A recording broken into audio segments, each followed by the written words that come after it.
인간이냐고 소리쳤어요. 엘라NK 브이나데요. https://daun서브.com/물음표 URL 등호 https://www.youtube.com/watch 물음표 v 등호 밑줄라조 3x나 7bw.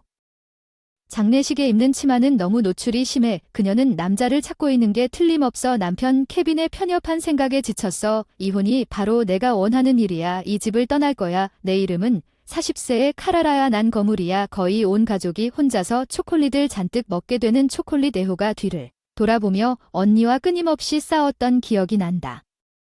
나는 가장 성숙한 여동생은 아니었지만 훨씬 덜 성숙한 사람들도 알고. 나는 그때 25살에 막 결혼했다. 은행원 케빈 친구 소개로 연애를 시작해서 결혼한 지 6개월쯤 됐는데 다들 내 완벽해 보이는 생활을 부러워했는데 결혼하고 나서 케빈이 서서히 변하기 시작했어. 집에 온 걸 환영해. 피곤하겠지. 저녁은 어떻게 준비됐어? 샤워하고 쉬어. 그리고 워밍업. 케빈은 퇴근할 때마다 이런 일상을 예상했습니다. 나는 그를 문 앞에서 맞이하고 저녁 식사를 준비해야 했습니다. 그렇지 않으면 케빈이 기분이 나빠질 때문에 항상 케빈보다 일찍 퇴근하여 저녁 식사를 준비하고 샤워를 했습니다. 다소 귀찮지만 케빈의 높은 월급 덕분에 우리는 아름다운 집에 살았고 남들이 부러워하는 결혼 생활을 했습니다. 남편의 가끔 변덕은 많은 가정에서 흔히 있는 일이라고 생각하지 않으려고 노력했지만 케빈의 행동은 결혼 후에도 점점 이상해지기 시작했습니다. 쉬는 날이면 부모님을 자주 찾아갔고 지금은 14살 어린 여동생을 부모님 두 분 다 일하시는 우리 만나려고 했다. 억지로 키운 게 아니라 단지 사랑했기 때문에 주로 키운 건 나였던 것 같다. 그녀에게서 눈을 뗄 수가 없었습니다. 그녀는 매우 연약했습니다. 그녀는 건강할 때도 있었지만 언젠가는 갑자기 그녀를 잃을지도 모른다는 생각에 위독한 상태로 병원을 반복해서 드나들 때도 있었습니다. 보통 언니보다 사랑이 더 깊어서 결혼 후에도 학교 결석하면 계속 찾아갔지만 케빈은 너보다 더 중요한 걸 인정하지 않았어. 나나. 여동생은 아내가 헌신해야 해. 남편이 결혼한 후 우리 엄마는 아내로서 당신이 실패할 그런 일을 한 적이 없습니다. 케빈은 거의 1시간 동안 나에게 자신의 신념에 대해 강의하기 시작했습니다. 그 당시 내 친구 중 누구도 결혼하지 않았기 때문에 직장 동료에게 케빈에 대해 털어놓은 후에는 당신 잘못입니다. 결혼하면 남편에게 헌신해야 한다고 하더군요. 상황이 이렇게 돌아가는지 궁금해서 순진했지만 그래도 여동생이 악화되었기 때문에 누나를 볼 수 없는 것은 결코 선택사항이 아니었습니다.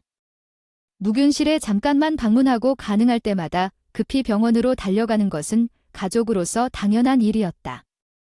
때로는 케빈이 쉬는 날에도 일을 쉬고 가곤 했는데 물론 케빈이 어느 날 갑자기 데려오면서 격렬하게 반대했다. 그 사람 엄마 아멜리아 집에 있는데 그 사람 앞에서 무슨 생각을 하는 거야? 그 사람이 나한테 대들었더니 강의할 준비를 똑바로 일어서게 해서 무슨 말이야? 내가 집에서 모든 걸 다 처리하고 있는데 무슨 문제가 있니? 정말 절망적이야. 몇 번이나 옷 얘기를 해야 하는데 아내가 치마를 입는 건 정말 불명예스러워. 내가 좋아하는 옷을 입는 게 어떻게 게다가 이건 내 동생이 골라준 옷이야. 포기할 수가 없어. 항상 언니가 누구일 거라고 생각하니? 내가 일한 것도 먹여주는 사람이 최우선이어야지 한숨 먹여준다고 할 없잖아. 이건 말도 안 돼. 들어봐. 이미 직장에 전화해서 사직한다고 했잖아. 이제부터 감사해라. 주부 생활에만 집중하다니 무슨 소리야. 누가 너한테 그런 권리를 주었단 말인가. 나는 내 말은 안 듣고 오늘부터 우리 엄마랑 살게 될 거야. 엄마가 제대로 된 아내가 되는 법을 가르쳐줄 테니. 말도 안 돼. 넌 미쳤어. 화나서 닥쳐. 케빈이 유리잔을 바닥에 깨뜨렸는데 깨진 유리잔을 보고 손에 대로 뭐든 던지기 시작한 게 아니라 처음으로 케빈이 정말 무서웠어. 그런 결혼을 후회했어. 나중에 회사에 전화해서 퇴사 취소시켜놨는데 문제 생기기 싫으니 그냥 놔두세요. 케빈이 욕설에 가까운 사직 요구한 것 같아서 직장을 잃고 주부 케빈이 됐다고 하더군요. 케빈이 밝아지길 바라는 마음에 사임했다고 보고했을 때 원한 건 좀 과한 것 같다고 사과하러 와서 미안하지만 케빈의 본성을 보고 그 미소를 수 없어서 다음날 케빈이 갑자기 잔뜩 가져왔다. 그의 동료들 집에 나는 내 멋진 아내를 자랑할 줄 알았는데 그의 동료들은 당신 아내가 아름답다고 말할 것입니다. 그들이 계속 칭찬하는 것이 부럽고 케빈은 내 아내가 훌륭한 요리사라고 덧붙였습니다. 당신은 모두 그녀의 음식을 먹어보아야 합니다. 멍하니 잠깐만요. 이건 너무 갑작스럽네요. 사람이 너무 많아서 음식이 부족해서 괜찮아요. 간단하게 만들어 보세요. 재료까지 볼게요.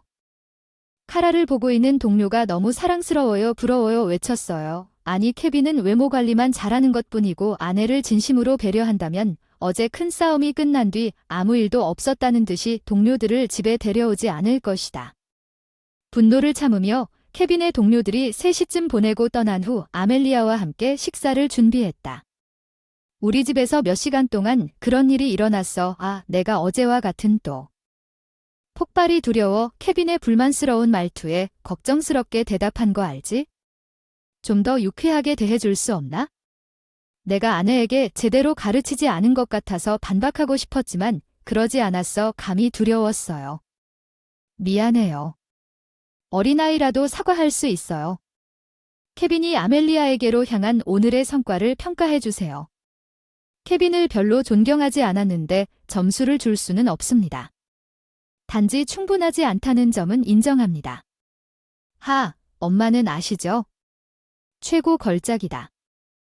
너무 나쁘다. 그녀는 당신을 평가할 수도 없다. 아멜리아의 말에 이어 케빈이 장난스럽게 내 뺨을 때리고 크게 웃으며 또한 내가 조금 맛본 식사에 대해 케빈의 입맛에 맞지 않는 것 같았어요. 그렇죠. 엄마 말에 그보다 더. 그리고 드레스는 뭐죠? 동료 중에 남자가 있는데도 피부를 노출한 거 어떻게? 여자의 쇄골이 남자들을 흥분시킬 수 있으니 스카프나 하이넥으로 가려야지. 그렇지 않으면 다 음란하니까.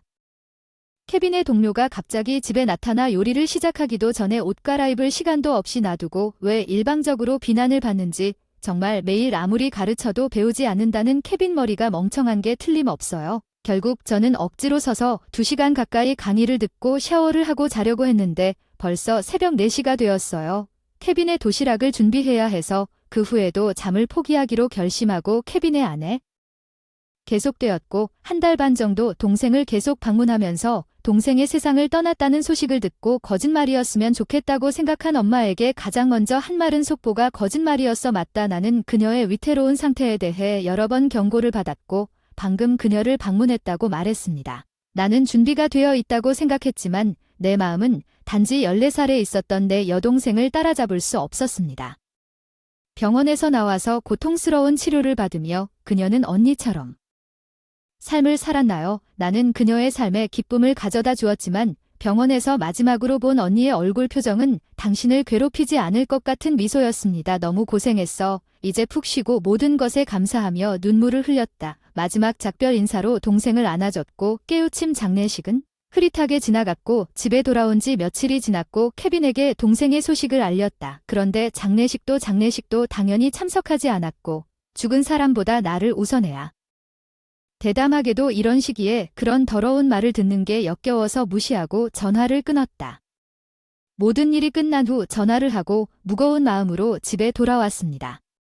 케빈과 아밀리아가 입구에서 악마처럼 누워 기다리고 있었습니다. 꽤 늦게 돌아오지 않았나요? 우리 가족이 누군가를 잃었기 때문에 2시에 돌아올 수는 없을 것 같습니다. 아니면 3시간 동안 거짓말도 잘하는구나. 뭐야 반항기야. 맨날 꾸며내고 반대하고 누구의 아내야. 잠깐만 누나가 세상을.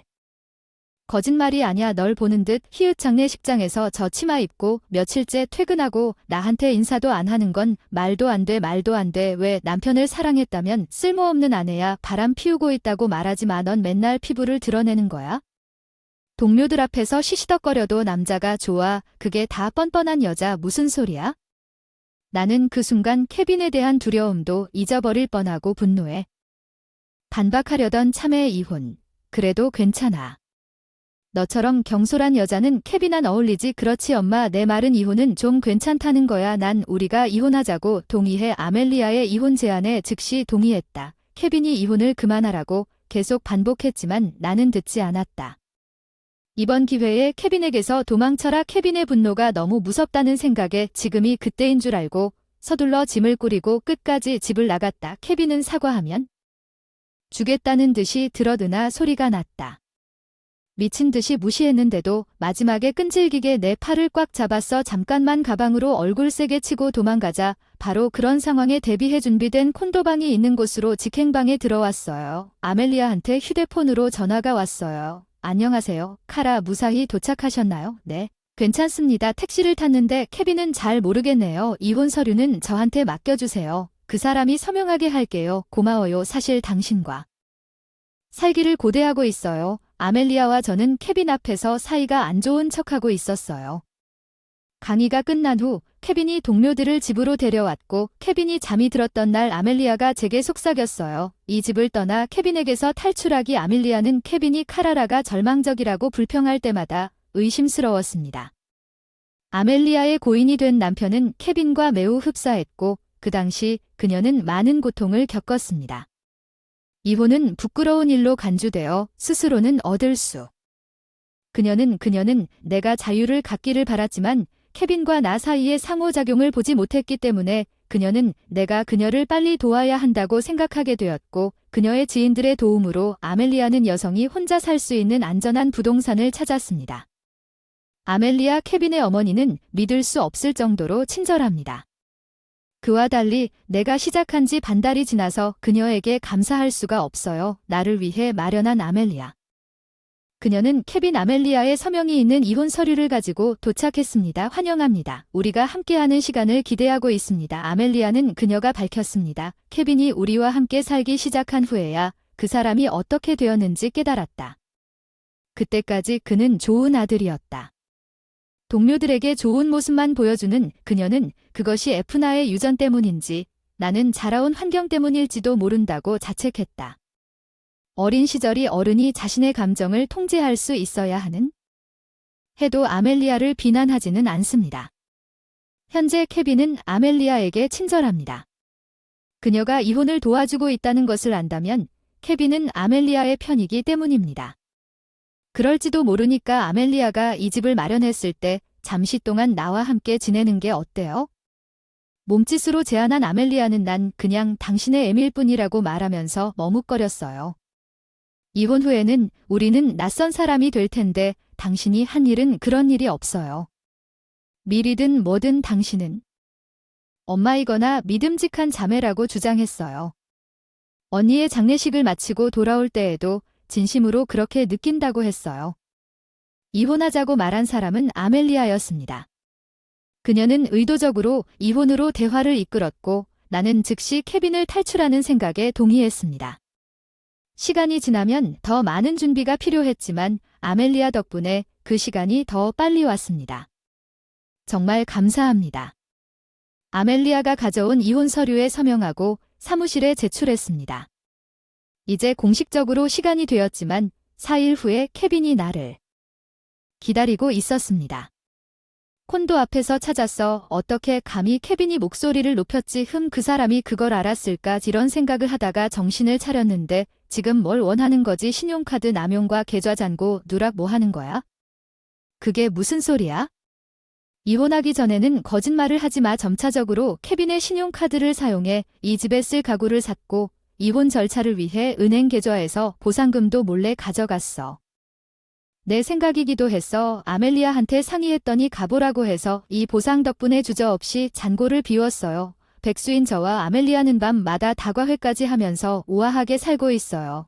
그건 내 돈이에요. 당신은 당신이 한 일이 괜찮습니다. 돈은 결혼하고 나서 신용카드로 만들었고 나도 저축에 기여했는데 그건 내 것이 아니야. 부부 재산이야. 활짝 웃으면서 뒤에서 오 이런. 아멜리아가 쇼핑하고 돌아왔구나. 아멜리아가 돌아왔다는 걸 환영해내. 아멜리아 케빈이 어이없어서 거기 서 있었어. 왜? 엄마는 여기 같이 살고 있으니까. 케빈은 어리둥절한데 아멜리아는 가만히 있는데 부모님 집으로 돌아가겠다고 거짓말을 했는데 왜 나 대신 카라라랑 같이 있는 거야? 이해가 안 돼. 케빈 내가 널 버렸어. 아멜리아 편이 뭐야? 그런데 카라가 여기서 탈출하는 것을 도와줬어요. 그런데 제가 이혼 얘기를 꺼냈을 때 카라와 저는 이미 함께 일하고 있었지만 항상 카라를 욕하고 계셨죠. 하지만 제가 말한 모든 것은 사실 당신에 관한 것이었습니다. 당신이 가장 똑똑한 사람이 아니라는 게 무슨 뜻인가요? 케빈 그리고 여자의 쇄골 때문에 온몸이 들뜨는 중 카라가 너 때문에 위험하다고 생각했어. 어떤 아내도 그런 남편을 가질 자격이 없어. 케빈은 아멜리아의 말에 깜짝 놀랐고 그 사이 그녀의 대답에 나는 웃음이 터져나올 수밖에 없었어. 엄마 내가 아들이야 맞아. 응 그리고 너무 안타깝고 더 괜찮은 아이를 키웠어야 했는데 참지 못하고 크게 웃었다. 너의 행동은 마치 에드워즈가 너를 지켜보는 것과 같았다. 카라라가 나인 것처럼 너무 미안했지만 카라가 없었다면 예전의 모습으로 되돌아갈 수도 있고 내가 뭘 할지 아는 나에게 의지할 수도 있으니 너로부터 그녀를 보호하기 위해 카라라와 함께 살기로 했다. 케빈은 아멜리아가 모든 이야기를 하는 듣다가 눈물을 글썽였다. 마침내 외쳤다. 내 잘못이야. 왜 내 부모야. 저 자식 방치하는 거. 아멜리아도 웃지 않을 수 없었어. 거의 30대에 가까운 남자를 키울 필요가 있냐고. 그녀는 우리의 소동이 이웃을 끌었다고 부끄러운 사람. 케빈은 비웃었다. 케빈이 우리에게 손도 대지 않은 채 떠났지만 하룻밤을 자거나 정신을 잃은 후 케빈은 우리 집에서 술을 마시던 동료들에게 답답한 마음을 토로했다. 겉으로는 남편은 무시하는 엄마. 아이를 돌봐주고 돈을 낭비하는 두 사람이 공감을 얻으려고 하는 모습을 그려냈는데 그런 남편들이 요즘 사회적 문제가 되고 있다. 여성들이 싫어하는 말을 한 여성이 그에게 말한 전형적인 예인데 공개적으로 동의하지 않는 분위기는 케빈이 책임이 있다는 것이 명백하다. 직장에서의 자리를 불편하게 만들고 힘든 척하지만 실제로는 유리처럼 깨지기 쉬운 케빈은 계단과 동료들의 귓속말을 견디지 못하고 곧 사임했다. 느끼는 케빈은 자신의 행동을 정당화하고 남자로서의 위대함을 자랑하기 위해 나에게 기괴한 편지를 보냈습니다. 두꺼운 봉투를 보고 10페이지에 달하는 엄청난 길이의 편지를 보냈습니다. 나는 그의 메시지를 차단했을까 겁이 났지만 그가 손으로 쓴 편지를 이렇게 쉽게 보낼 수 있었다면 이혼 후 집착하는 사람들에 대해 들어본 적이 얼마나 많을지 생각하면 몸서리쳤지만 그 사람은 우아하게 그냥 놓아줄 수는 없을까? 편지의 마지막. 내가 보고 싶으면 언제든지 연락하라고 하더군요. 그럼 망설이지 말고 재산 분할을 진행해 주세요. 방금 답변을 드렸죠. 물론 이로 인해 많은 분쟁이 발생하기도 했죠. 예전에는 그 사람과 한 지붕 아래서 겁에 질려 살았는데 이제는 그렇지 않아요. 과감하게 얘기해서 변호사를 선임하기로 했죠. 저는 아멜리아가 저에게 가혹한 말을 참지 말고 피하라고 하기 훨씬 전부터 이혼을 예상하며 집에서 케빈의 행동을 녹음하고 있었는데 그 집에 몇 동안 머무는 것은 그만한 가치가 있었습니다. 덕분에 이혼 절차에서 실질적인 보상을 받을 수 있었고 성공적으로 나중에 새 직장을 시작하면서 자산 분할이 끝났습니다. 아멜리아와 공유했던 콘도에서 나왔습니다.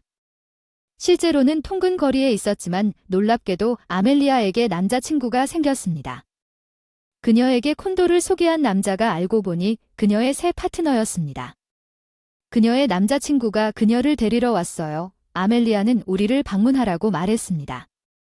그들은 손을 잡고 나는 아멜리아가 얼마나 친절하고 능력이 있는지 생각해보면 그녀의 움직임에 꽤 놀랐습니다. 그녀가 그 나이에도 여전히 인기가 있다는 것은 나로서는 그랬습니다. 경력에 집중하다 보니 재혼 시기를 놓친 것 같다고 생각했는데 팬데믹으로 인해 직장에서 온라인 파티를 자주 열게 되면서 좀처럼 이야기를 나누지 않았던 사람들과 좀 더 일상적으로 연락을 주고받게 되었고 놀랍게도 매니저로부터 접근을 받았습니다. 한 번도 연락한 적 없는 부서 직원과 처음에는 같은 회사 출신이라 거리를 두었지만 온라인상으로는 직장에서 할 수 없는 이야기를 나누면서 좀 더 친해졌고 같은 소속사에 없던 매니저와 데이트를 시작하게 됐다. 그의 마지막 여자친구가 너무 경력에 집중하여 그를 떠난 후 몇 년 동안 관계를 맺었습니다. 다시는 같은 실수를 저지르고 싶지 않다고 말했습니다. 그는 나를 매우 친절하고 행복하게 대해주었습니다. 우리는 내년에 결혼할 예정입니다. 나는 해야 할지 걱정했습니다. 그의 친척들은 나의 이혼 이력에 반응할 것입니다. 우리 아들을 우리 손에서 떼어놓게 해주셔서 감사합니다. 내가 아멜리아에게 나의 재혼에 대해 말했을 때 그들은 놀라울 정도로 침착했습니다. 케빈은 다른 은행에서 다른 직업을 찾았고 리마르는 그의 성격 때문에 그녀는 기뻐했습니다. 그는 이제 세 번째 이혼으로 다시 이혼하게 되었습니다. 처음에는 예의 바른 태도로 은행 직원이었으며 과거의 이혼을 아내에게. 그는 아멜리아가 그의 약혼자에게 자신의 본성을 경고했을 때에도 여전히 여성을 가두는데 성공했습니다. 케빈은 교묘하게 그들을 속이지만 위기에 도달합니다. 세 번째 이혼은 아마도 그가 여성들에게 외면당하기 시작한다는 것을 의미할 것이고, 그가 부당한 여성의 수를 고려하면 더 이상 피해자가 나오지 않기를 바랍니다. 그가 해피엔딩을 맞이할지는 의문입니다. 더 이상 내 상관은 아니죠. 새 아내를 찾았습니다. 이혼하자 그가 뜬금없이 나에게 이혼 건네주면서 내가 크리스천에게 대답한 것이 어떤 식으로 말해야 할지 눈에 띄게 당황스러워서 제대로 설명하라는 게 무슨 뜻인지 설명할 게 별로 없어요. 당신이 휠체어를 타고 있다는 거죠, 맞죠? 난 널 돌봐야 해. 난 그런 건 싫으니까 이혼이야 샤리아야 도와줘. 이제 어떻게 해야 해? 크리스천은 거의 히스테리 상태에 빠졌고 그의 괴로움을 이해하기 어려운 그의 말은 정상과 거리가 멀었다. 너는 누구인가? 나는? 대답했다. 나는 누구인가? 신자 처음에는 그의 급격한 변화 때문에 그를 알아보지 못했지만 그의 목소리를 듣고 보니 그를 모른 척하는 것이 분명해졌습니다. 신자은 상당히 당황한 것 같았습니다. 내 이름은 샤리아입니다. 46세 주부입니다. 딸 리사가 있는데 21세입니다. 살고 있습니다. 4살 위의 남편 크리스찬과 전문대학 졸업 후 딸과 함께 건설회사에 취직했습니다. 건설기계 영업을 하는 크리스찬이 우리 회사를 자주 드나들었습니다. 성실한 솜씨에 감동하고 호감을 갖고 있던 크리스찬은 늘 그랬습니다. 매우 활력이 넘치고 목소리가 크며 때로는 혼란스러워하고 경멸하는 표정으로 나를 보았지만 그가 나에게 물었을 때 나에게 좋은 인상을 남겼습니다. 나는 여러 데이트 후에 빨리 그렇다고 말했습니다. 우리가 결혼했습니다. 우리 딸 리사는 이미 일자리를 얻었습니다. 올 봄부터 금융기관에서 일하자고 제안했는데 집에서 통근거리가 가까워 우리 셋은 한동안 동거를 하게 됐고, 제출한 리사는 대학 생활의 마지막 순간을 즐기고 있다는 생각에 안도감을 느꼈다. 마침내 육아를 쉬었지만 우리 가족 생활은 순조롭지 않았습니다. 크리스천은 수년간의 건강하지 못한 생활로 인해 간이 손상되었습니다. 그는 좋아하는 음료를 즐길 수 없으며 제한된 식단을 유지하고 있지만 일은 그에게 문제가 되지 않았습니다. 잦은 병원 방문으로 인해 결근이 잦아지고 직장에 지각하는 일이 많아 체력이 크게 저하되어 크리스티앙에 대한 걱정에도 판매직에서 사무직으로 전환하게 되었습니다. 간 기능이 상당히 좋아져서 전반적으로 기뻤습니다. 최근에는 평소대로 생활합시다. 병원 검사 결과가 좋았고 크리스찬이 오랜만에 미소를 지었습니다. 감사합니다. 이제 정상적인 생활을 할 수 있게 되었다는 뜻입니다. 의사는 웃으며 대답했습니다. 예, 그렇습니다. 아내가 규칙적으로 식사를 한 덕분입니다. 훌륭한 일을 해냈습니다. 너무 기뻤습니다. 크리스찬에게서 감사의 말 한마디도 받지 못했는데도 얼굴에서 미소를 지을 수 없었습니다. 눈물이 지경이었는데 손수건으로 참았네요. 의사 선생님이 제 노력을 인정해 주셨고 정말 기뻤습니다. 크리스찬은 불만스러워서 눈살을 찌푸렸습니다. 의사 선생님 무슨 말씀이신가요? 제가 약을 먹고 제 자신을 돌보고 있기 때문이죠. 크리스찬은 제가 잘한 것이 마음에 들지 않는 것 같았습니다. 그는 크리스찬의 말을 듣고 신용을 훔친 어린아이처럼 불평했습니다. 행복한 느낌 물론 약도 중요하지만 당신의 상태에 가장 중요한 것은 당신의 식단입니다. 당신은 현재 아내 때문에 당신은 그녀에게 충분히 감사할 수 없습니다. 의사는 신자에게 교훈적인 어조로 조언했지만 신자는 그렇지 않은 것 같았습니다. 의사의 말을 잘 받아들인 그는 불만을 숨기려고도 하지 않았기 때문에 빨리 마무리했습니다. 집에서 나눈 대화에 감사드립니다. 크리스찬은 부모님에게 전화를 걸어 좋은 소식을 전했습니다. 그는 매우 행복해 보였고 크리스찬은 항상 참을 수 없는 피해자 역할을 했습니다. 그의 병이 한 몫을 했지만 나는 그 사람을 소심한 사람이라고 생각했어요. 직장에서 모두가 너무 기뻐서 내 선행 덕분이라고 너희 둘은 전혀 다르다고 크리스천이 기분 좋게 집에 돌아왔어. 그런 아첨을 진지하게 하고 저를 내려다보며 리사는 제가 반박하려고 할 때 정말 기분이 나빠 보였습니다. 신자은 믿을 수 없는 말을 무심코 내뱉었고 그들은 저에게 회복 축하를 던질 것입니다. 마침내 다시 술을 마실 수 있게 되었습니다. 신자의 회복 축하라고 의심했습니다. 완전히 낫지 않았어. 어떻게 모든 사람에게 설명했니? 크리스찬은 자신의 상황을 이해하지 못하는 듯 당황한 표정을 지었어. 의사가 평범한 삶을 살아도 괜찮다고 말했지. 의사가 언급한 정상은 당신의 정상이 아니야. 건강한 사람의 평소와 마찬가지로 계속 살겠다고. 크리스천이었는데 갑자기 짜증이 난 듯 사소한 일에 땀을 흘리지 말자. 나는 누구보다 나 자신을 잘 알고 있다. 나는 하루쯤은 괜찮을 것이다. 크리스찬은 사랑하는 술을 금하고 있었다. 오랫동안 최근 검사 결과가 있었고 나는 크리스천의 음주 욕구를 이해하지 못했다고 말할 수 없었습니다. 걱정했지만 괜찮기로 결정했습니다. 조심하세요.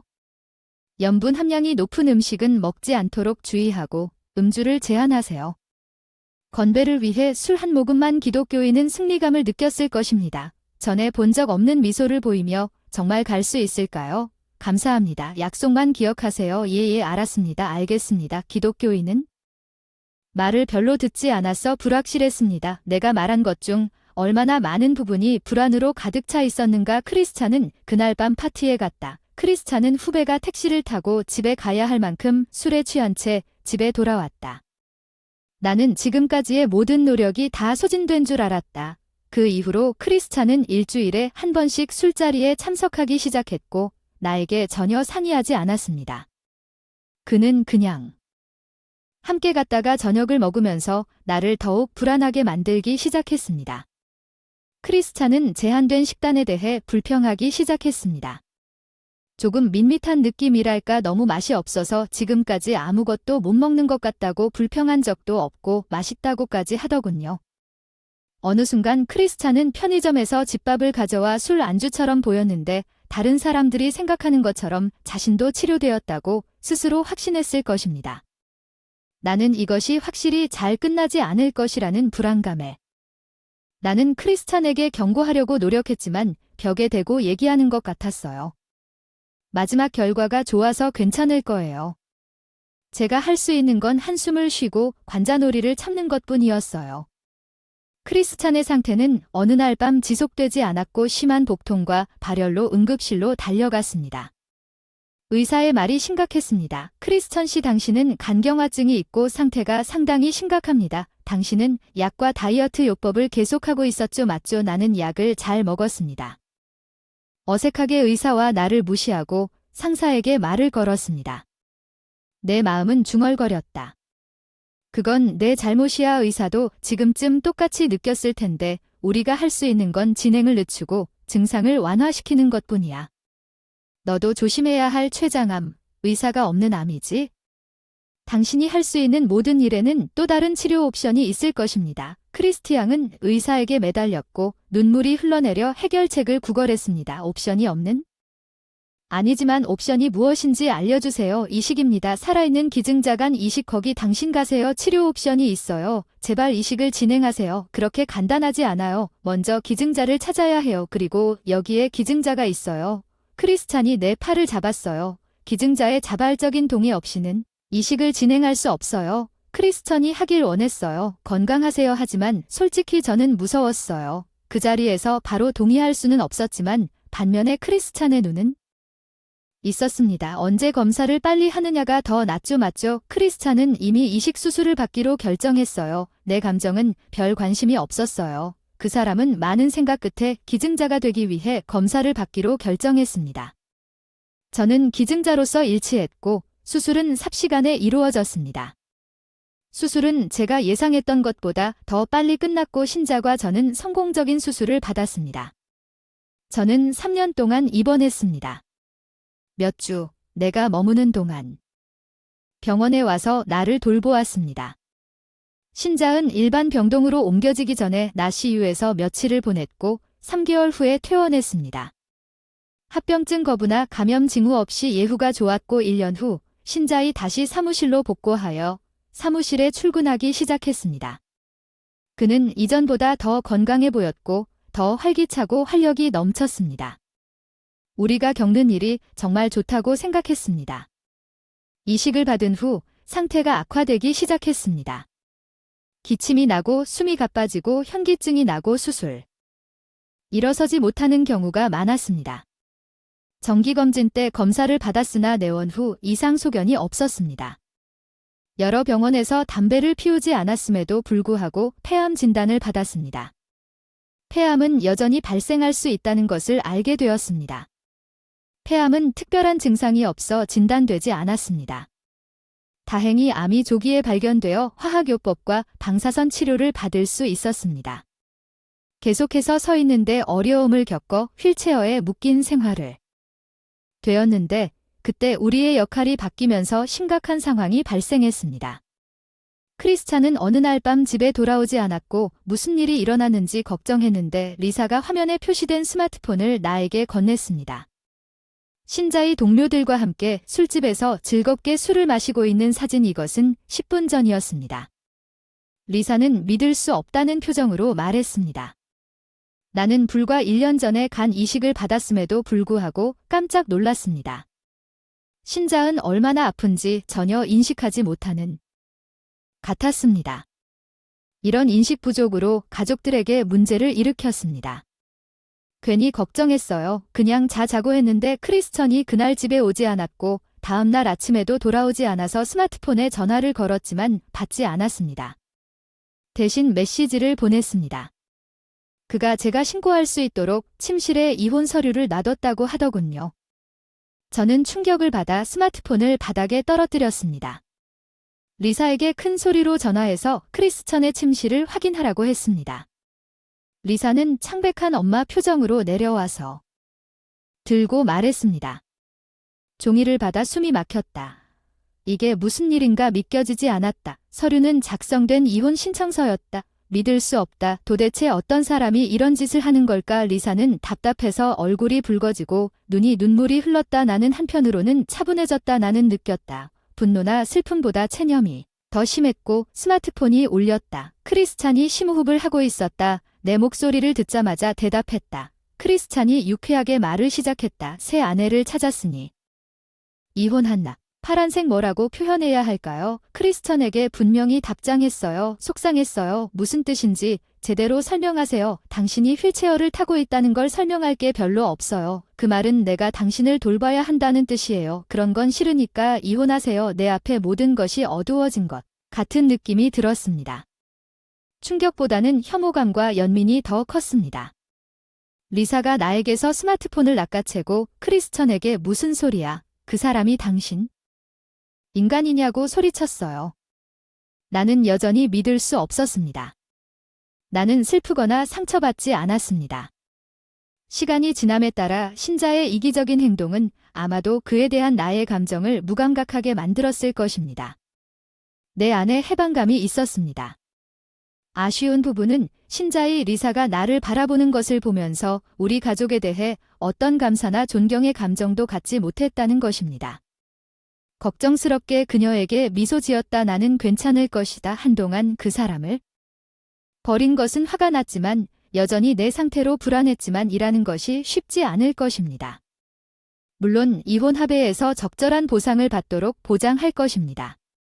상황상 혼자서는 부족할지도 모르지만 앞으로는 내가 할 수 있는 일에 집중하자고 이혼 소송에서 충분한 보상을 받아야 생활비에 차질이 생기지 않도록 주먹을 꽉 쥐며 다짐을 다시 했다. 이제 몸이 되었으니 우리가 마땅히 받아야 할 것을 받아야 합니다. 나는 말했고 리사는 힘차게 고개를 끄덕이며 동의했습니다. 그렇죠. 저는 혼자가 아닙니다. 사랑스럽고 믿음직한 딸 리사가 내 곁에 있습니다. 크리스찬이 집을 떠난 지 3개월 만에 믿을 수 없는 상황이 일어났습니다. 방금 병원 방문을 마치고 집에 돌아와 리즈의 도움으로 현관문을 열려고 할 때 누군가 숨어있던 곳에서 튀어나왔습니다. 샤리아 도와주세요. 이제 어떻게 해야 할까요? 신자은 거의 히스테리 상태에 빠졌습니다. 평소에 당신은 누구입니까? 침착하게 대답했습니다. 나는 누구입니까? 크리스천 처음에는 그의 급격한 변화 때문에 그를 알아보지 못했지만 그의 목소리는 내가 방금 말한 말이 의도적인 것임을 분명히 했습니다. 이제 문을 열었습니다. 이제 휠체어 없이 이동할 수 있습니다. 상태가 좋아져서 현관에서 계속 무릎을 꿇게 하는 게 귀찮을 것 같아서 어쩔 수 없이 크리스찬을 거실에 있는 집으로 들여보냈고 리사와 나는 크리스찬에게 여기서 뭐 하는 거야? 크리스찬이 이 말을 문지르며 말하기 시작했습니다. 제발 내가 틀렸어. 다시 모였으면 좋겠어. 이제 용기 있게 말해야 해. 리사는 내가 내 생각을 반영하기도 전에 그가 건강해졌기 때문에 나를 너무 쉽게 버렸고 그는 원하지 않는다고 말했습니다. 저를 돌봐주세요. 그가 뭘 원하는지 이제 그냥 가주세요. 더 이상 참을 수 없는 리사는 신자의 팔을 잡고 그를 일어서게 하고 떠났습니다. 신자이 일어서려고 할 때 갑자기 배를 움켜쥐고 내가 신자 나에 대해 어떻게 느꼈는지에도 불구하고 고통에 쓰러졌습니다. 고통받는 누군가를 그냥 무시할 수는 없었습니다. 저는 리사에게 차를 가져오라고 요청했고 우리는 크리스찬을 그의 일반 병원으로 데려갔습니다. 그 차 안에서 크리스찬은 땀을 흘리며 도착하자마자 배를 잡고 신음하고 있었습니다. 나는 빨리 간호사를 불러서 그를 치료실로 데려갔습니다. 로비에서 기다리는 동안 간호사가 저를 치료실로 불렀습니다. 크리스티앙의 의사가 거기 있었고 상태를 설명하기 시작했습니다. 부인 방금 오셨습니다. 의사는 나와 크리스티안의 관계를 모르고 있는 것 같았습니다. 그것에 대해 논의할 필요가 없었습니다. 이제 의사의 설명을 들었습니다. 의사는 그의 상태가 무엇인지에 대해 제가 설명했듯이 심각하게 말했습니다. 이식된 간에 대한 강한 거부 반응이 있기 전에 즉시 입원하고 치료가 필요합니다. 리사는 뒤에서 부드럽게 낄낄 웃었습니다. 그는 마땅한 것을 받고 있어요. 나 리즈의 부적절한 발언에 반대의 표시로 기침했지만 의사가 못 들은 척하고 계속해서 우리는 더 강력한 면역 억제제로 전환해야 한다는데 전적으로 동의했습니다. 이 약은 신장에 심각한 부담을 가하고 그의 신장 가치는 이미 낮기 때문에 이 억제제를 사용하면 투석이 필요할 것입니다. 나는 즉시 응답했습니다. 알겠습니다. 최선이라고 생각하는 일을 하십시오. 의사는 나의 빠른 응답에 당황한 것 같았습니다. 투석을 시작한다는 것은 투석이 시작되면 일주일에 약 3시간 동안 병원에 누워 있어야 한다는 것을 의미합니다. 이것은 평생의 약속이며 일반적으로 생활 방식에 큰 영향을 미칩니다. 그렇게 빨리 결정을 내리지는 않겠지만 나는 더 이상 크리스찬의 삶에 관여하지 않습니다. 그에게 일어나는 일은 내 관심사가 아닙니다. 의사는 이식 가능성에 대해 논의하기 시작했습니다. 크리스찬이 왜 왔는지 그는 아마도 이식을 원했을 것입니다. 상태가 악화되었기 때문에 나에게 신장 이식을 요청하는 것이 편리했습니다. 크리스찬은 간 질환의 합병증을 앓고 리사가 외출했을 때 남은 여생을 투석을 받으며 살아야 합니다. 크리스찬이 이번에 다시 우리 집에 온 것 같습니다. 그는 너무 수척해서 해거드처럼 보인다고 말하는 것은 절제된 표현일 것이다. 그의 얼굴은 생명이 없고 금방이라도 쓰러질 것처럼 창백했다. 나는 크리스찬이 왜 왔는지 알 수 있었지만 어쨌든 몰래 그를 집으로 데려갔음에 틀림없다. 병원에서 퇴원한 후 신자은 자신과 맺은 여성에 대해 끊임없이 이야기하기 시작했습니다. 그녀는 24세의 동료였습니다. 그녀는 임신 3개월이었습니다. 신자은 집을 떠난 직후에 임신 사실이 발견되었다고 밝혔습니다. 나는 더 이상 감정이 남아있지 않다고 생각했습니다. 신자이지만 이 소식을 공유하는 그의 방식은 어쨌든 그에 대해 혐오감을 느끼게 만들었습니다. 우리가 보류해놓은 이혼 서류를 제출하기로 결정했지만 나에게는 내 삶이 있으므로 당신은 나에게 일시불을 지불해야 할 것입니다. 합의금으로. 나는 그것이 현재 속도보다 약간 높다고 단호하게 말했지만 내 질병을 고려하면 너무 높은 것으로 간주되어서는 안 됩니다. 신자의 태도를 무시하고 분노로 얼굴이 붉어지면서 반박했다고 지불할 수 있는 방법이 없습니다. 나는 그녀가 누군가라면 계속했습니다. 직장에서 그녀는 당신이 결혼했다는 것을 알았을 것입니다. 나는 또한 이혼 합의에서 당신의 여주인에게 보상을 요구할 것입니다. 이봐 젠장, 그 사람이 누구인지 아시나요? 나는 누구인지 전혀 몰랐습니다. 그녀는 상사의 딸이고 그녀는 나를 생각합니다. 나는 이혼한 지 몇 년 됐어요. 크리스찬은 자신의 속임수를 정당화하려 했다고 인정했습니다. 저는 그의 이기심에 경악했어요. 그게 바로 당신의 문제죠. 당신이 돈을 내지 않으면 충분히 해낸 일이죠. 당신 회사에 가서 당신의 임금을 압류해 가겠습니다. 나는 날카롭게 말했습니다. 상사가 그 사실을 알면 큰 문제가 될 거라 생각했는데 이미 큰 것 같군. 크리스를 노려보는 것 아닌가. 그 사람은 소심하게 창백한 얼굴로 말하기 시작했지. 어떻게든 돈을 알아낼 테니 그냥 제가 아직 결혼했다는 사실을 회사가 알게 된다면 회사에 말하지 마세요. 그 사람의 여주인과 동조하면서 결혼 사실을 알게 된다면 그건 회사에 잔인할 것입니다. 그때 크리스찬은 어땠나요? 고개를 숙인다. 바로 돈을 마련할 테니 조용히 하세요. 나는 그에게 엄격한 시선을 유지했습니다. 크리스찬은 바닥에 꿇고 애원하고 있습니다. 조용히 해주세요. 크리스찬의 가엾은 상태를 보고 웃지 않을 수 없었습니다. 크리스찬은 그가 돈을 빌릴 것이라고 설명했습니다. 나에게 불편을 끼치지 않는 한 그 사람의 부모로부터 $50,000 합의금, 그리고 여주인의 합의금은 나에게 불편을 끼치지 않는 한 그 돈이 어디서 왔는지는 상관하지 않았지만 그 사람이 그 돈을 제대로 이체해야 한다는 점을 이해했는지 확인했고 우리는 그가 서류를 제출하기로 동의했습니다. 합의금을 이체한 후 이혼 서류를 작성했고 나는 그것을 서면으로 받았는지 확인했습니다. 크리스찬은 낙담한 채 떠났고 아마도 신장 이식에 관해 이야기하러 왔을 것입니다. 그러나 나는 크리스찬의 취약성을 이용하여 그 지점까지 도달하도록 허락하지 않았습니다. 추가 문제 나는 리사가 집에 없었기 때문에 법적으로 그의 아내가 여전히 그렇게 엉망인 것을 목격했습니다. 나는 투석을 포함한 모든 치료 동의서에 서명하기 위해 신자의 병원에 갔습니다. 나는 신자을 결정했고 그와 젊은 여성이 병원에서 말다툼을 하는 것을 발견했습니다. 휴게실 여자는 매우 화난 것 같았고 그들의 큰 목소리가 밖에서 들렸다. 치료를 받아야 하는 거 아니었어? 이번은 어떻게 된 거지? 여주인 데나가 틀림없어. 진정해. 크리스티앙이 약하게 대답했어. 나는 노인을 상대하고 싶지 않아.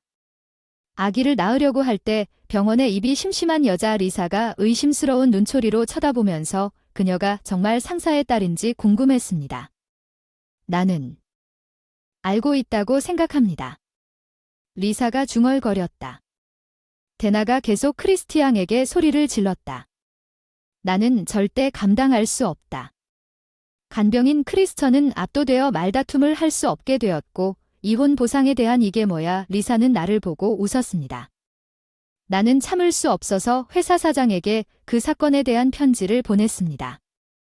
아마도 그래서 데나가 사실상 결혼 사기에 돌진한 것 같습니다. 건강하다고 거짓말을 한 건 나야? 보상을 받아야지. 그녀의 말에 웃지 않을 수 없었어. 리의 편지는 과한 것일지도 모르지만 지나가던 젊은 의사가 당한 일을 수확한 사건이었다. 리사와 대화를 해보니 휴게실에 있는 내 아버지의 말투가 익숙한 것 같았다. 리사는 미소로 대답했다. 아닐지도 모르겠다. 나는 의사가 떠난 후 약간의 유쾌한 표정으로 그들의 대화를 지켜봤다. 리사는 나를 즐겁게 쳐다보며 내 시선을 끌었다. 얼굴이 살짝 붉어지자 간호사가 나에게 쌓여있다고 말하면서 미소를 지었다. 나는 이해했다고 대답했고 크리스천은 병원에서 돌아오는 길에 병원에 머무는 동안 그를 돌봐줄 사람이 아무도 없을 것이라고 생각하며 떠났다. 나는 그 여자를 알고 있을지도 모른다. 그의 여주인 리사는 아마도 고등학교 3학년이 있을 것이라고 언급했습니다. 그녀는 임신으로 인해 3학년 중간에 학교를 떠난 선배를 기억한다고 추측했습니다. 그녀는 임신했기 때문에 자퇴했을 것입니다. 리사는 고개를 갸웃거리며 생각하다가 자신이 하고 있는 아이가 아닐까 제안했습니다. 아빠 리사가 그때 선배가 의심스러운 일에 연루됐다는 소문이 있지 않나. 아빠가 다른 사람일지도 모른다는 직감은 여자의 직감이지만 시간이 지나면 여자가 위자료를 받는다는 건 직감일 가능성이 크다고 느꼈다. 이번 트리트리는 시부모님이 갚았는데 그냥 양도도 안 하시고 직접 가져오셨다고 아들이 한 집 때문에 너무 괴로웠다고 시부모님이 사과해 주셔서 정말 미안하다 눈물이 핑 돌았습니다. 바닥에 무릎을 꿇고 나를 위해 이혼 재판에서 위자료를 받겠지만 내 아들 신자와 더 이상 거래하지 않을 생각입니다. 신자은 CEO를 화나게 했고 신자은 퇴직금을 받았지만 그 자리에서 해고되었습니다. 이혼 재판 위자료로 위장하여 불륜 상대에게 끌려갔고 그 후 실종된 시어머니가 눈물을 흘리며 나에게 이 사실을 전함. 크리스천은 그 이후로 인공투석과간 악화로 인해 병원에 입원해 있었음. 크리스천이 그럴 가능성은 거의 없어 보입니다. 나중에 수익계 이혼 재판 위자료는 크리스천이 다니던 회사에서 이관됐는데 아마도 딸의 스캔들에 대한 수치심 때문이었을 것 같다. 일종의 입막음용 돈일지도 모르겠다. 이혼소라는 오래간만에 진정된 것 같다. 평화로운 시절이 돌아왔지만 폐암은 치료에 잘 반응했고 최근 의사로부터 제가관의 상태라는 통보를 받았습니다. 이제 정기검진으로 충분할 것입니다. 리사는 지금 출근 중입니다. 저는 혼자 집에서 빈 공간을 둘러보고 있습니다. 원래 친척들의 집이었는데 개조하여 내 이름으로 이전했습니다. 개조 비용은 결혼 전 저축한 돈에서 충당했습니다. 이 집은 내 소유이므로 이혼 후에도 살 곳을 찾는데 어려움이 없을 것입니다. 리사는 최근 병원을 자주 방문하는 동안 젊은 의사와 데이트하고 있다고 보고했습니다. 그녀는 의사로부터 조언을 받았으며 그들은 친해졌습니다. 그는 친절한 태도로 친절하고 웃는 의사였습니다. 그녀는 그를 곧 집으로 데려올 계획입니다. 리사가 그렇게 하는? 원하지 않습니다. 나도 똑같은 실수를 했지만 그 의사는 괜찮을 거야. 나는 병으로 인해 많은 것을 잃었고 결혼 생활도 실패했지만 인생에는 아직 할 일이 훨씬 더 많고 신자이 일했던 회사의 CEO가 나에게 제안했습니다. 직업은 그의 화해 방식이었을 것입니다. 지역 건설회사의 사무직이었습니다. 재택근무가 가능하다고 해서 다른 건설회사에서 근무한 경험을 소중히 여겼습니다. 안정적인 수입을 제공받으며 제 일을 받아들였습니다. 미래에 대한 불안. 앞으로는 행복해질 거예요. 지나간 일을 후회만 하고 싶지는 않아요. 두려웠던 순간을 기대하며 살고 싶어요. 끝없이 괴롭히던 남편과 늘 비판적인 어머니가 드디어 찾아왔습니다. 내가 흘린 눈물의 수와 상처받은 시간은 셀 수조차 없다. 아내로서, 주부로서의 역할을 다하려고 최선을 다했지만 남편은 전혀 관심을 두지 않는 것 같았다. 내 어려움은 그 사람이 나와 상의하지 않고 그의 어머니를 우리 집으로 옮기기로 결정했기 때문에 당신의 모두 이사했다는 것입니다. 물론 그녀는 그렇습니다. 하지만 사실은 그녀가 정착했습니다. 사실 저는 방금 부모님 집으로 이사를 마쳤습니다. 부모님이 그의 집을 어떻게 두셨는지 기다려보세요. 전화 너머의 목소리는 겁에 질린 에드였습니다. 그가 이런 일이 일어나는 것을 보지 못했다고 말할 수는 있었지만 여기서 끝날 것 같지는 않습니다. 당신이 나에게 야기한 모든 고통에 대해 빚을 지고 있습니다. 제 이름은 엘레노어입니다. 44세 주부입니다. 제가 20살 때 파티에서 레이먼드를 만났고 3개월 만에 바로 연락을 하게 됐어요. 그는 자신의 감정을 고백했고 1년 후 제가 21살이 되었을 때 데이트를 시작했습니다. 그는 결혼한 지 1년 후에 저와 결혼해 주시겠냐고 물었습니다.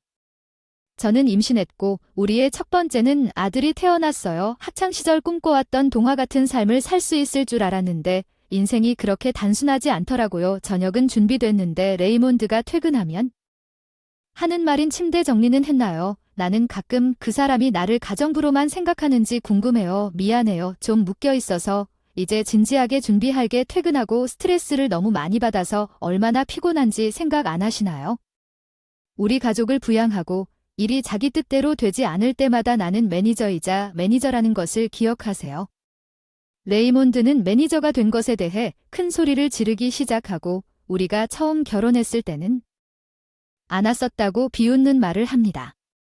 사람들은 종종 저에게 묻습니다.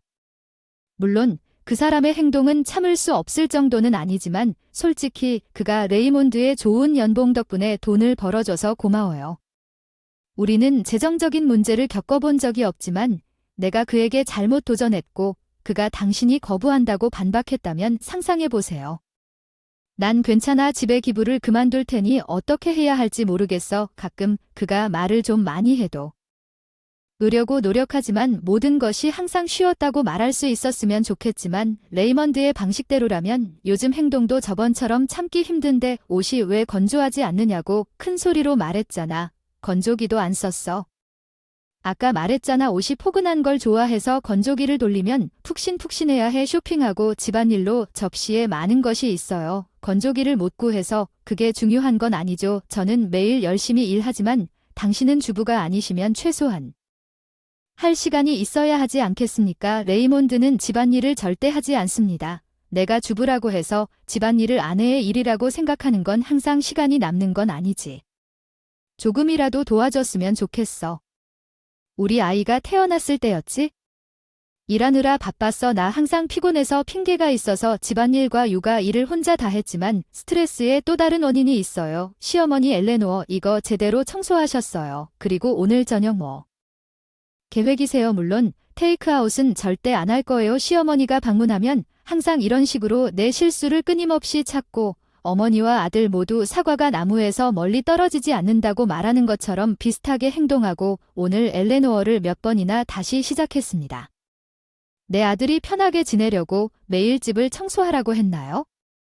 일부러 내 조언을 무시하는 게 어때요? 그래서 내 아들이 당신 같은 사람과 결혼하는 것을 반대한. 당신은 집 관리도 제대로 할 수 없습니다. 단지 너를 보면 레이몬드와 시어머니의 끊임없는 비난이 나를 화나게 하고 나는 그것을 웃으며 참아내지만 한 가지, 시어머니가 기회가 있을 때마다 포커 슬롯을 하는 시어머니의 도박 버릇을 간과할 수 없다. 기계 룰렛이나 크랩스, 그녀는 도박을 좋아하고 눈 깜짝할 사이에 돈을 다 써버립니다. 그래도 그녀는 그것에 대해 웃으며 레이몬드는 잠시 동안 누구의 돈을 사용하고 있다고 생각합니까? 어머니, 시어머니가 도박에 지출하는 돈은 우리 가게 저축에서 나온 것입니다. 이 문제를 레이먼드에게 여러 번 가져왔지만 저도 마찬가지로 화가 났어요. 엄마에게 말씀드릴 수 있다는 뜻인데 그렇게 하면 엄마가 정말 속상하실 것 같아요. 게다가 난 일이 너무 바빠서 침착하게 논의할 수가 없을 것 같아. 그는 항상 이런 변명만 늘어놓고 절대 행동하지 않기 때문에 나는 메시지를 시어머니에게 전달하기로 결정했습니다. 그녀의 아들이 버는 돈을 사용하세요. 그는 내가 원하는 만큼 사용할 수 있다고 말했습니다. 그녀는 레이먼드가 나를 뒷받침할 것이라고 생각하면서 반박했습니다. 저는 레이먼드도 같은 생각이라고 말합니다. 올바른 여부 없이 우리 가게 저축 사용을 중단해 주시겠습니까? 그러나 레이먼드는 끼어들었습니다. 가게 저축 얘기는 우리 셋 모두를 위한 거고 엄마만 틀렸어. 미안, 엄마 말을 듣지 마. 거짓말이야. 넌 항상 가지고 돈을 써도 돼. 이게 레이먼드가 말하는 사람에 따라 항상 이야기를 바꾸는 방법이야. 게다가 시어머니의 도박 버릇이 결혼한 지 3개월 만에 심해졌다고 저를 탓하기 시작했어요. 결혼 전에도 그런 건 아니고 제가 장 보러 갈 때마다 시어머니가 자주 도박을 하셨거든요. 지역 포커 클럽에서 나왔지만 내가 이것을 레이몬에게 가져오자 그는 내가 거짓말을 하고 있다고 비난하고 그는 자기 어머니의 트루 컬러를 결코 볼 수 것이라는 문제를 무시합니다. S발언이 계속 나오고 나는 지쳐가고 있어요. 시간을 보세요. 나 가봐야지. 잠깐만 엄마, 우리 계획 잊어버린 거 아니지? 준비는 잘 되고 있어. 네, 잘 진행 중이야. 이 둘은 뭐야? 레이몬드의 갑작스런 질문에 깜짝 놀라서 함께 계획을 알아내려고 노력 중이야. 그 시어머니가 흥얼거리며 떠나고 마침내 그녀는 떠났다고 생각합니다. 나는 생각합니다. 나는 뒤를 돌아보았고 일주일 후 그의 어머니가 시야에서 사라질 때까지 귀에서 귀까지 손을 흔들며 웃고 있습니다. 나는 마침내 레이먼드의 말 뒤에 숨은 의미를 이해했습니다. 준비는 여느 때처럼 잘 마무리하고 레이먼드는 내 이별에도 답장도 없이 출근한다. 대부분의 커플들은 우리 사이의 따뜻함이 사라진 지 오래라고 웃으며 인사하지만 나는 창밖을 바라보며 지나갈 때 너무 행복해 보이는 이웃 가족을 본다. 아들과 그렇게 산책을 하던 기억이 난다. 초인종이 울린다. 응, 누구야? 아, 너야. 시어머니 잠깐. 레이몬드는 어딨는 줄 몰랐는데 특히 오늘은 이렇게 이른 아침에는 안 와요. 그의 직장에 일이 생겨서 갑자기 들어가야 했어요. 도대체 왜 그녀가 여기 있는 걸까요? 그녀는 나와 함께 아침 식사를 할 생각이 없는 걸까요? 그녀는 그런 일을 할 생각이 전혀 없군요. 아니면 시어머니에 대한 생각이 머릿속을 맴돌았을까? 마음은 왜 그렇게 멍한 거기 서 있느냐고 말할까? 오늘 아침 이후로 아무것도 먹지 못한 것을 준비하라. 배가 고프니까 만들어라. 아침 식사를 하고 이런 일이 다시는 일어나지 않도록 하세요. 레이먼드가 앞서 언급한 엄마와 지금부터 길을 잃었다는 말은 지금부터 준비하세요라는 말은 무슨 뜻인지는 모르겠지만 왠지 불안해집니다. 나는 이 느낌에 대해 끔찍한 느낌을 받았습니다. 그 말들이 걱정되어 시어머니가 나에게 아침을 만들라고 압력을 가한다. 나는 식사 준비를 시작한다. 그 사이 시어머니는 나를 관찰하기보다 감시처럼 눈도 깜빡이지 않는 나를 꿰뚫는 시선 아래서 하는 것이 어쩌면 힘들지 않을까 묵묵히 간절히 갑자기 아침 식사를 준비하다 시어머니가 내 아들이 이렇게 형편없는 음식을 매일 먹는 게 안타깝다고 하더군요. 보기에도 형편없고 맛도 나쁠 것 같아요. 당신이 어떻게 그렇게 형편없는 요리를 하는지 알고 싶습니다. 그녀는 나를 비웃습니다. 아침에 제일 먼저 이 얘기를 왜 들어야 하냐며 기분 좋은 아침이 될 줄 알았던 것이 폭우로 변한 것 같았어요. 기다리게 해서 미안해요. 식사 시간이 얼마나 걸리나요? 이래서 쿠킹 클래스를 들어야 제대로 된 요리를 할 수 있을지도 모르지만 그래도 시어머니를 처음 만나서 단둘이 식사를 하는 것은 대신을 받는 것과 같을 것입니다. 얼굴 먹다가 식욕이 떨어졌어요. 너무 노력해서 맛을 보았더니 시어머님이 포크를 내려놓으시더라고요. 더 이상 참을 수 없어. 그 사람이 더 빨리 떠나고 싶었지만 내 소원이 금세 깨질 줄은 몰랐어. 링링 잠시 실례합니다. 엄마 거기 계시죠? 엄마에게 전화를 건네면서 얘기 좀 할게요. 레이몬드의 요청 후 그녀는 외쳤습니다. 우리가 그 문제에 대해 논의해서 제가 너무 일찍 오게 만들었다고 말하더군요. 지금 직장에 있다고 무슨 일이 일어나고. 죄송합니다. 정오 전에 돌아올 테니 그때까지 긴장을 풀고 서두르세요. 그녀는 스트레스를 많이 받기 때문에 레이먼드와의 통화를 종료하고 레이먼드가 무슨 말을 했는지 묻기 위해 약간 던지면서 나에게 전화를 돌려주었습니다. 그녀는 방금 노려보며 3시간 후 정오 이전에 돌아올 것이라고 말했습니다. 레이먼드는 집으로 돌아와 즉시 물었습니다. 미안해요. 엄마 그럼 준비됐나요? 응, 그냥 짐 싸야 해요. 레이먼드가 지금부터 폭탄을 떨어뜨렸어요. 엄마도 여기서. 거예요. 정말 충격적이에요. 늘 우리 둘만 여기 살 거라고 생각했어요. 그런데 이제 시어머니는 시어머니가 여기까지 오셨다는 생각만으로도 시어머니가 생각나실 거예요. 레이몬드와 시어머니한테 매일같이 욕설을 들으며 사는 게 너무 무서워서 도저히 견딜 수가 없어요.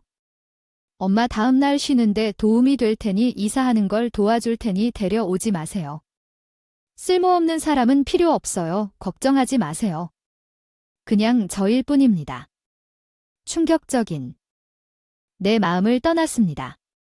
아무것도 처리할 수 없는 공백. 그날 저녁 레이몬드와 그의 엄마는 혼자 저녁을 먹으러 나갔다. 우리의 미래를 고민했다. 두 사람과 어떻게 공존할 것인가. 모든 것을 견뎌야 하는 걸까 아니면 다른 방식으로. 같은 생각이 계속 반복되었지만 대답은 없었다. 절망에 빠져 눈물이 흘렀다. 갑자기 반지 전화 눈물 닦아내며 대답했는데 반대편 목소리는 전혀 예상치 못했던 사람의 전화를 들었을 때 귓가에 낯익은 목소리가 울렸다. 엄마 오랜만이에요. 에릭 정말 잘 지냈어? 응, 저는 좋아요. 할아버지 할머니도 잘 지내요. 우리 모두 잘 지내요. 반대편은 제 아들 에릭 대학 졸업하고 에릭은 회사에 취직했어요.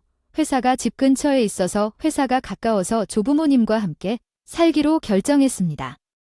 언제 방문하실 건가요? 마지막으로 몇 년이 지났나요? 두 사람이 정말로 당신을 보고 죄송합니다. 너무 바빠서 가족 집에 갈 수 없었어요. 바쁜 일이 아닌 것은 아빠와 할머니 때문에 그 사람이 머리에 못을 박았기 때문이에요. 제가 방문할 수 없었던 이유는 사실 레이먼드가 방문하지 못한 그 두 사람 때문이었어요. 내가 주부로서 부모님을 방문한다는 생각처럼 레이몬드는 나를 단순한 가정부로만 본다. 그는 내가 항상 집을 돌봐야 한다는 말도 안 되는 생각을 가지고 있고 그의 시어머니도 그녀가 겉과 같은 견해를 공유했다. 나는 편리한 가정부로서 항상 내가 집을 돌보기를 기대했기 때문에 떠날 수 없는 갇힌 느낌이 들었고 집안에 갇혀 사는 것 같았습니다. 마치 새장에 갇힌 새가 된 것 같았습니다. 에릭은 이것을 알고 있었습니다. 그는 한때 이 집을 방문했고 그 말을 기억했습니다. 레이먼드랑 시어머니가 나한테 덤벼들었어. 너 주부 아니냐? 그러면 집안일 제대로 해야지. 집안일도 하는 가사도우미는 어디에도 쓸모가 없어. 여기까지 우리가 필요하다는 사실에 감사해. 그제야 에릭이 내가 두 사람에게서 받는 치료를 처음 깨달았다. 그만큼 걱정하게 해서 미안해. 엄마 들어봐. 생각이 나는데 에릭이 예상치 못한 제안을 했어. 내가 정말 생각해 본 적도 없는 일이었어. 진심이야. 물론 엄마를 돕기 위한 거야. 당연해 보일 수도 있지만 에릭의 말이 내 지옥 같은 삶에 필요한 생명선이 되었어요. 레이먼드가 일하는 날부터 나는 에릭이 나에게 하라고 한 것을 실천하기 시작했어요. 예상치 않게 자주 나타나는 시어머니를 알아차리고 항상 경계하고 있습니다. 몇 건이 긴급 전화가 있었습니다. 최근에 무슨 일이라도 있었나요? 엄마에게 왜 물어보셨나요? 어머니는 당신이 다르게 행동했다고 하더군요. 당신은 나를 속이는 것이 아닙니다. 저번에 레이몬드의 터무니없는 오해로 구원을 받았지만 시어머니를 과소평가할 수는 없습니다. 그녀는 예리해요. 좀 더 조심해야 하고 그녀 주위에 늦추지 말아야 합니다. 그래도 레이몬드는 별 관심이 없다는 것이 분명합니다. 글쎄요, 괜찮아요. 덕분에 일이 더 쉬워졌어요. 사실 다행이에요. 다음에 무슨 일이 일어날지, 그들이 어떻게 반응할지 빨리 보고 싶어요. 링링 엄마 준비는 얼마나 됐나요? 제가 모든 것을 준비했고 많이 나아졌으니 이제 그날만 기다리면 됩니다. 할머니가 언제 이사하시는지 아시나요? 내일 모레 이사하신다는 소식을 들었는데 기분이 좋을 때 그 얘기를 걸 우연히 들었어요. 그들이 나에게 한 모든 일에 대한 대가를 치르게 될 거예요. 시어머니가 도착할 아침이 절정에 가까워지고 있어요. 내가 없다고 해서 게으르지 말고 엄마가 여기 오면 짐 운반도 도와주세요. 집 청소 좀 해라. 엄마는 먼지 한 톨도 용서 안 하신다고 레이몬드를 보고 이해해 마지막 준비를 시작하고 초인종이 울려요. 안녕 엄마. 에릭 미안하지만 도와줄 수 있니? 당연히 끝내자. 할머니가 전에 빨리 에릭의 도움으로 모든 일을 마무리하고 30분 뒤에 알았어. 가자. 에릭의 차에 올라타 어떤 곳으로 향한다. 링링 안녕. 그 순간이 왔다. 레이몬드와 시어머니가 날 끝없이 괴롭혔어. 난 안 돼. 얼마나 많은 눈물을 흘렸는지, 얼마나 많은 고통을 겪었는지조차 모른 채 나는 주부로서 끈기 있게 노력했지만 레이몬드는 내 어려움을 전혀 개의치 않는 듯 보였고 그는 의논도 없이 어머니와 함께 결정했습니다. 엄마는 모두 자리를 잡았어요. 물론 그렇죠. 하지만 엄마는 모두 자리를 잡았고 저는 이제 막 부모님 집으로 이사를 마쳤습니다. 레이몬드의 패닉은 전화로도 분명했지만 그게 끝이 아닙니다. 그 사람이 할 일이 많을 거야. 내가 레이먼드에게 마지막 일격을 가했어. 오늘 우리가 이혼하는 날 이미 내 이름이 적힌 이혼 서류가 테이블 위에 있으니 집에 오면 서명해서 집에 가져가기만 돼. 지체되지 않도록 법원에 동행하도록 변호사를 준비해 두었습니다. 변호사는 우리 자산 분할에 대해서도 논의할 것입니다. 레이몬이 퉁명스럽게 대답했습니다. 잠깐, 이혼에 대해 무슨 말씀을 하시는 겁니까? 무슨 말을 하든 농담하는 겁니까? 내 마음은 바뀌지 않을 거야. 아, 그런데 우리 저축에는 냄새가 하나도 없구나. 그게 사실일 수 없어. 난 매달 기부해왔지만 내 사랑하는 어머니가 그 돈을 도박으로 다 탕진했지. 우리에겐 남지 않았어. 내가 제안하는 것은 레이몬과의 통화가 끝난 직후에 당신과 당신의 어머니가 행운을 빕니다. 그의 어머니가 지팔에 나타났습니다. 가방을 들고 열정적으로 초인종을 울리고 나는 대답하지 않았습니다. 나를 여기서 기다리게 하려고 문을 열어라. 이 비참한 여자는 여기서 나가라. 현관문에서 비명을 지르고 욕을 하고 있다. 문은 지나가던 사람의 주의를 끌었고 그들은 그녀가 문제를 일으키는 것으로 의심하고 단 몇 분 만에 신고했다. 경찰이 도착했고 약 30분 후 그녀를 데리고 갔다는 소식을 듣고 일에 집중할 수 없는 정신이 나간 레이몬드는 집으로 급히 달려갔지만 나는 어디에도 없었고 그를 기다리고 있는 유일한 것은 탁자 위에 놓인 이혼 서류뿐이었고 그 광경은 그를 완전히 말문이 막혔다. 황폐해진 채 2시간 뒤에 변호사가 도착했고 낙담한 레이먼드와 함께 법원에 가서 마침내 이혼 서류를 제출했습니다. 우리의 이혼은 경찰 구금에서. 다음 날 레이먼드의 어머니가 집에 돌아왔을 때 아들이 심각한 상처를 입은 것을 발견했습니다. 레이몬드는 그녀와 함께 살 계획이었지만 이혼의 충격으로 인해 그는 직장을 쉬게 되었고 한 달 후 그는 수입 없이 사임했으며 방금 지은 새 집을 팔아야 겨우 버틸 수 있었습니다. 판돈으로 챙겼는데 도박 중독 어머니가 다 고갈시키셨다고 이혼 후 지금은 근처 공원에서 노숙자처럼 살고 계시다고 합니다. 집에서 평화롭게 살기 시작했고 집을 판 돈이 나에게 왔습니다.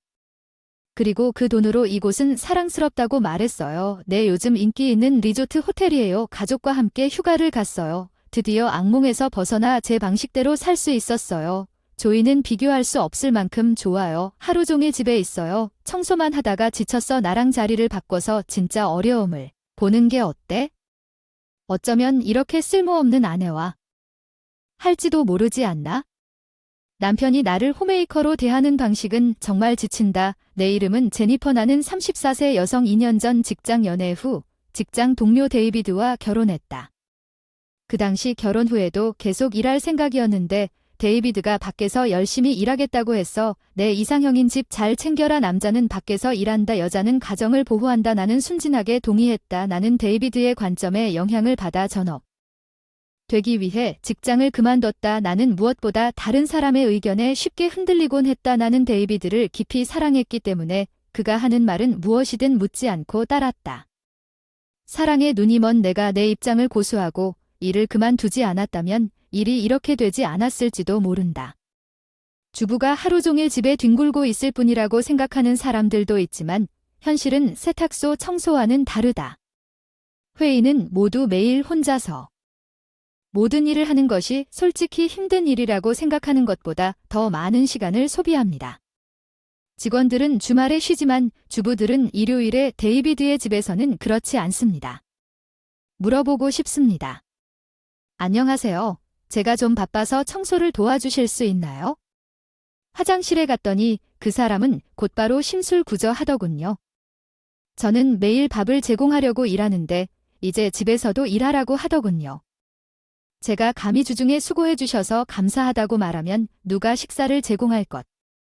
팀이 맞죠. 쉬는 날 좀 도와줄 수 없나요? 데이빗이 갑자기 물러서서 저를 휘두르지 마세요. 스스로 살아남을 수 있을 것 같아요. 주부로서 이혼을 원해요. 데이빗은 즉시 물었습니다.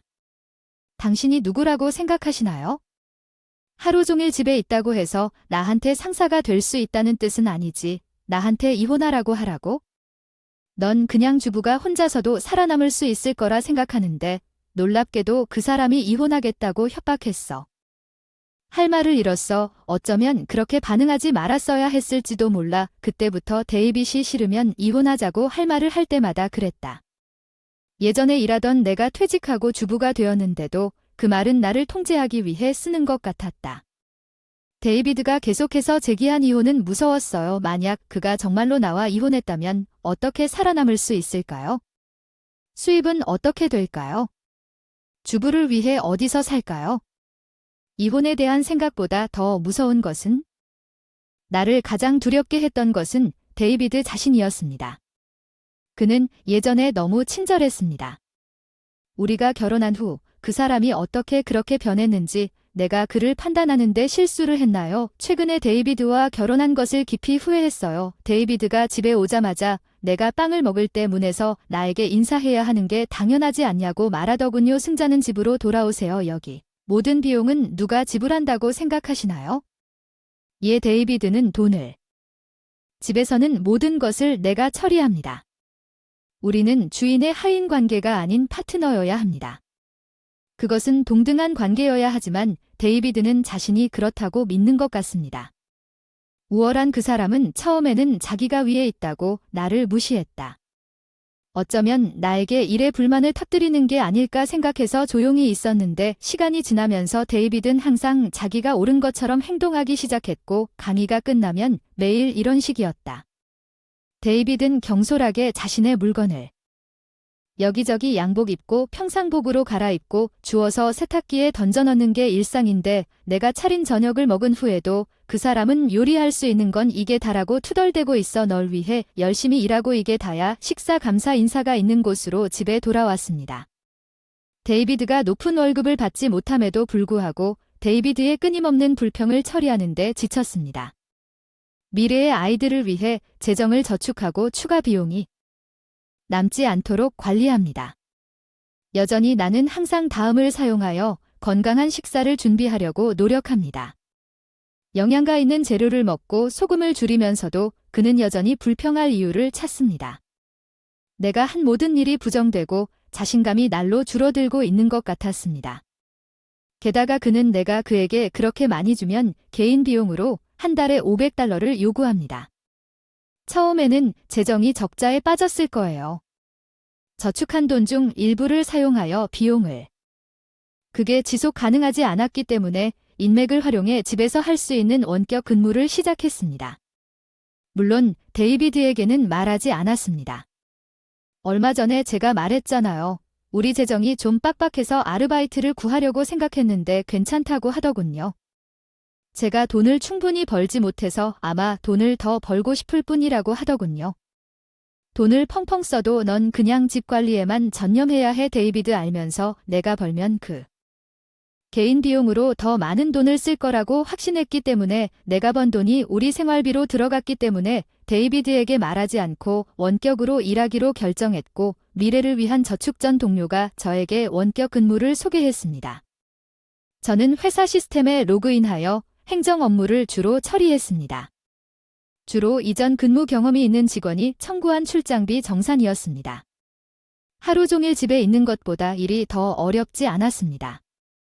원격 근무로 목적의식이 보람을 느꼈는데 어느 날 원격 근무와 집안일을 병행하다 지쳐서 잠시 쉬다가 소파에 누웠는데 실수로 잠이 들었다가 깨어났어요. 에 의해 데이비드 저녁은 이미 밤이었어. 당연히 저녁은 준비도 안 됐고 화장실도 없었어. 데이비드는 이것을 보고 한숨을 쉬며 하루 종일 집도 무시하고 빈둥거리며 돌아다니면서 뭐 했니? 집에 오니 소파에서 낮잠만 자고 있구나. 진지하게 홈메이커들은 그냥 거머리들. 보통 난 데이비드의 말에 반응하지 않았지만 피곤해서 무슨 문제인지 휙 돌아섰어. 오늘은 그냥 잠이 들었어. 하루 종일 아무것도 안 한 것처럼 말하지 마. 데이비드는 반박을 기대하지 않았어. 화가 나서 얼굴이 빨갛게 된 당신은 나를 거역하는군요. 나는 이 집의 가장인데 반항할 거라면 어떻게 감히 나에게 그 말투로 말을 할 겁니까? 이 집에서 나가세요. 아마 그럴 거예요. 내가 기다리고 있었어요. 어쨌든 나 자신을 위해 시간을 가져라.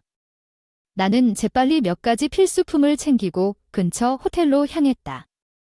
내가 떠날 때 데이비드의 얼굴에 나타난 충격의 표정은 매우 귀중했다. 그는 아마도 내가 과거에 실제로 떠날 것이라고는 상상도 하지 못했을 것이다. 데이빗이 나한테 떠나라고 했다면 어리둥절했을 텐데 지금은 상황이 달라졌다. 나는 수입원이 집에 갇혀 있고 집안일만 하는 원격 직업을 가졌고 이 직업이 바깥 세계와 나의 유일한 연결고리 역할을 했다는 받아왔다. 내 일에 대해 직접적으로 감사하고 감사함을 느꼈습니다. 내 노력이 월급으로 보상받는 것을 보았습니다. 모든 집안일에 대해 데이비드로부터 감사를 받은 적이 없었습니다. 이 일은 원격 근무 덕분에 내 삶의 중요한 부분이 되었습니다. 나는 자신감과 힘을 얻었습니다. 그 생각에 우리 둘에게 좋을 것 같다고 생각하고 그 기간 동안 일주일 정도 호텔에서 원격 근무를 계속하다가 직원의 사기 행위까지 적발했는데 어느 날 울려 데이비드였다. 이제 집으로 돌아갈 시간이 될 것 같아서 이 전화가 완벽한 기회가 되기를 바랐습니다. 제가 대답했을 때 데이비드는 이제 돌아오실 시간이 아닌가 생각해 볼 시간이 있었죠. 그 사람이 필요하다고 생각하는 사람은 누구일까요? 할 말을 잃은 와중에도 반성하고 싶어. 데이비든 계속해서 나를 그리워하고 있는 게 틀림없어. 그렇지, 사과하면 나 없이는 힘든 삶이겠구나. 사과하면 그 사람이 그렇게 오만하다고 생각하는. 집으로 돌아오도록 해줄 테니까 그렇게 하기로 했다. 겸손하게 행동하며 정말 미안하다고 말했어요. 매일 보고 싶어요. 집에 돌아올 수 있게 해주세요. 놀랍게도 그는 안도감을 표하며 대답했습니다. 나 없이는 인생을 감당할 수 없다는 걸 알았습니다. 집에 돌아올 수 없었습니다.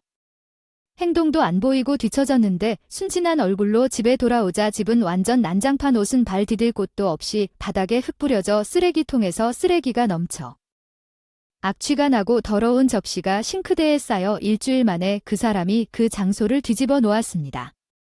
나는 거의 감동받았습니다. 어쩌면 내가 없는 동안 그 사람이 CD를 했을지도 모른다고 생각했습니다. 아마도 그 사람이 집을 모두 관리했을 것입니다. 내 메이스는 산산조각이 났고 아마도 그는 나를 그리워하거나 이것을 깨닫고 미안하다고 느꼈기 때문이 아니라 더 이상 혼란을 처리할 수 없었기 때문에 나에게 다시 것입니다. 나는 데이비드에게 실망했습니다. 이렇게 되었다는 것을 믿을 수 없었습니다. 나는 데이비드의 말에 다시 한번 실망했습니다. 부주의했지만 어떤 면에서는 데이비드를 위해 계획한 일을 한 달 동안 아무런 망설임 없이 해야 한다는 압박감을 주었기 때문에 감사했습니다. 집에서는 아무 문제 없는 것처럼 행동했습니다. 데이비드가 만든 엉망진창을 치우고 그의 지시를 따랐습니다. 모든 명령을 그가 불평할 때에도 심판의 날이 왔음. 나는 준비한 계획을 실행하고 데이빗이 집에 오기를 기다렸습니다. 나는 저녁 식사도 준비하지 않았고 심지어 화장실도 준비하지 않았습니다.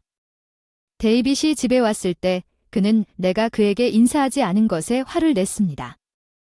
문 앞에 있거나 저녁 준비를 했을 뿐이야. 그냥 사과만 했어. 오늘 너무 바빠서 못 가서 미안해. 내 복종적인 태도에 힘을 얻었어. 데이빗은 평소보다 더 큰 소리를 지르더니 그런 말을 했어. 그냥 기생충이야. 너 돈도 못 벌고 집 관리도 제대로 못하는 거 알잖아. 너 같은 여자가 이혼하면 어떻게 될지 궁금해. 그냥 이혼 신청을 하는 게 나을지도 모르지. 그 사람이 이혼이라는 말을 기다리고 있었어. 데이빗이 명예휘장처럼 웃으며 자랑했다고. 난 접수할 필요 없다고 대답했어. 이미 이혼 서류를 준비했어. 데이비드가 당황한 표정이어서 내가 이미 서명한 실제 이혼 서류를 보여줬어. 넌 그냥 하면 돼. 데이비드는 당황하기 시작했습니다. 물론 그는 내가 이혼에 동의할 것이라고 전혀 예상하지 못했습니다.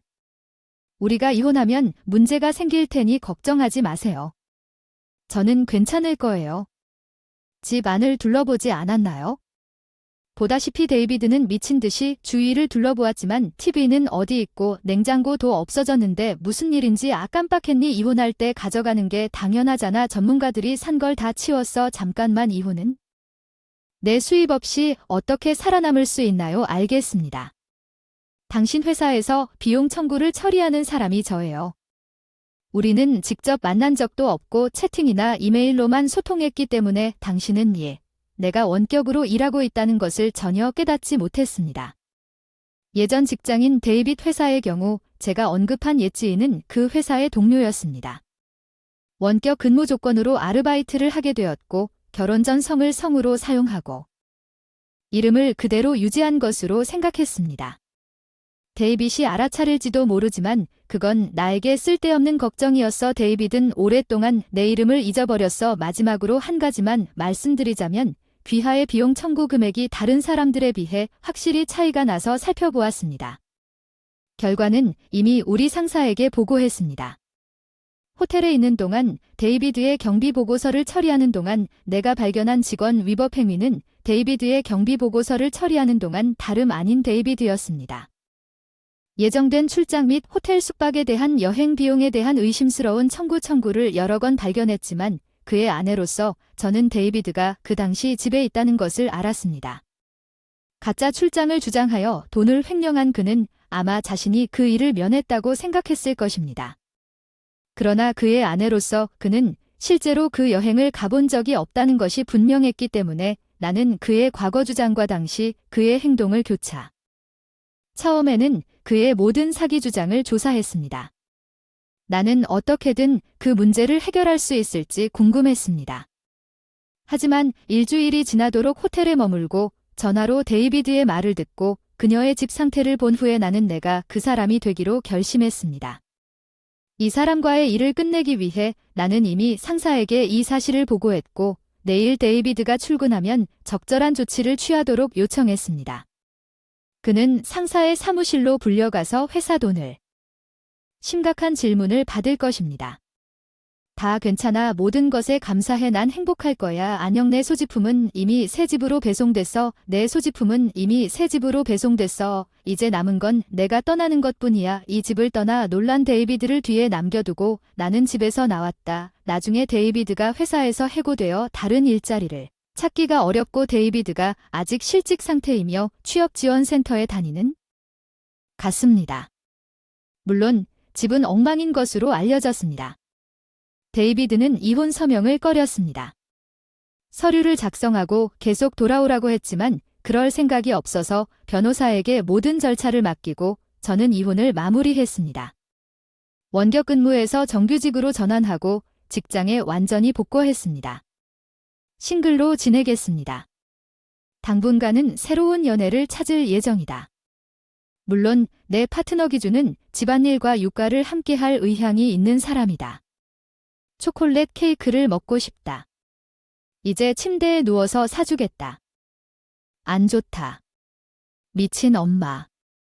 시어머니 그레이스가 당장 케이크 사오라고 했어. 내 머리 위에서 시끄럽게 떠드는 이 여자랑 결국 잃어버렸어. 닥쳐줄래. 들어봐. 나 이제 한 달 남았어. 가서 너네 킹크나 챙겨. 멍청아. 내 이름은 올리비아이고 난 28살이야. 친구를 통해 남편 데이비드를 만났고 3년 동안 데이트한 후 결혼했어. 아직 아이는 없지만 함께 즐거운 시간을 보내고 있어. 데이비드의 가족은 집을 있어. 약 30명의 직원이 있는 작은 공장에서 그들은 자신의 지역에서 꽤 잘 지내고 있습니다.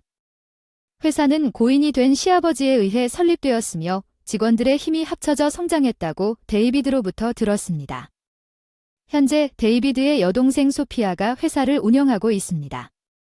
회사 CEO인데 결혼은 안 했어요. 소피아는 사업에 재능이 있고 최근 회사 실적이 좋아졌어요. 엄마 데이비드가 소피아가 처음 만났을 때 나한테도 정말 친절하고 다가가기 쉬운 했던 것처럼 소피아의 의사소통 능력이 뛰어났나 봐요. 소피아 언니 법 이렇게 귀여운 언니가 있어서 너무 기뻐요. 오빠밖에 없는 사람으로서 내 손을 꼭 잡고 멋진 미소로 이렇게 말하더군요. 저도 지금까지 언니를 얻은 것 같아서 기뻤어요. 불평할 건 없지만 그런 건 아니고 시어머니가 문제다. 우리 회사는 오전 10시와 오후 300시에 커피 브레이크가 있다. 그리고 난 그 시절이 정말 싫고 그래서 미안해. 나 좀 바빠서 기분이 갑자기 나빠지고 집이 공장 옆에 있고 시어머니가 은퇴하기로 결정했다는 말을 들었을 때 엄마 커피 좀 드실 수 있나요? 시아버지 돌아가시고 집에 계시는데 기다리고 있었다며 이 커피타임을 소중히 여기시는 것 같아 올리비아 소피아랑 얘기 좀 하고 싶었는데 노골적으로 실망한 표정을 지으시고 당연히 기분이 좋지 않으셨어요. 그리고는 라이 미소를 지으며 나가려고 하는데 나 너한테 말이 있으니 여기 앉아있다가 휴식이 끝날 때까지 나한테 투덜대니까 너는 결혼한 지 3년 됐는데 아직도 애가 없잖아. 아이를 갖는 것은 당신이 통제할 수 있는 일이 아니며 내가 조용히 있으면 그녀는 더욱 짜증을 냅니다. 왜 그렇게 우울한 얼굴을 하는지, 데이비드가 왜 당신과 같은 사람을 선택했는지 궁금합니다. 게다가 그녀는 특히 내 부모님에 대한 이야기가 나를 정말 실망시킨다는 말을 듣고 한숨을. 데이비드와 내가 결혼하기로 결정하고 그의 가족을 만나러 갔을 때 이런 일이 일어났다는 것이 이유가 있다고 말했습니다. 내가 10살에 엄마가 암으로 돌아가셨고 10년 후 내가 20살에 아버지가 심장마비로 돌아가셨어. 엄마에 대한 기억은 막연하지만 아빠가 저와 동생을 혼자 키우셨는데 은혜를 갚기도 전에 돌아가신 게 너무 후회돼요.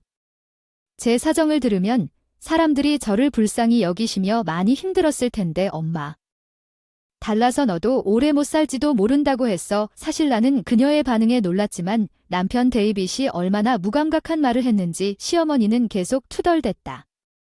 중요한 문제 그때까지 조용하던 소피아가 탁자에 손을 내리치며 무슨 소리야 하는 소리를 하니까 조용히 방에 있던 사람들이 모두 얼어붙더니 시어머니가 그러는 것 같아서 이 결혼을 다시 생각해 봐야 하나? 그렇죠, 소피아 당신도 내 말에 동의하지 않나요? 그녀가 말한 것입니다. 소피아는 내가 엄마에게 말한 것에 냉정하게 반응했습니다. 데이빗이 직접 올리비아를 선택했고 그녀는 정말 훌륭합니다. 그녀가 어머니와 법에게 차가운 눈으로 말한 것이 바로 그것이라고 지지할 수 없나요? 딸을 좋아하는 시어머니는 그 이후로 하루에 2번씩 커피를 마시는 시간에도 혼자 있을 때를 제외하고는 비방하는 말을 하지 않았다. 내가 소피아 데이비드 대신 커피를 가져오고 그의 집 근처에 방을 빌렸을. 그녀는 실망한 표정을 지었다. 그래서 내가 그녀의 불평을 참아야 했던 유일한 시간은 그 10분간의 커피 휴식 시간뿐이었습니다. 우리가 함께 살지 않아서 정말 다행이지만 그해 내 평화는 갑자기 깨졌습니다. 기록적인 허리케인이 내 길에 많은 불행을 가져왔습니다. 올리비아 서둘러 끔찍한 일이 일어났습니다.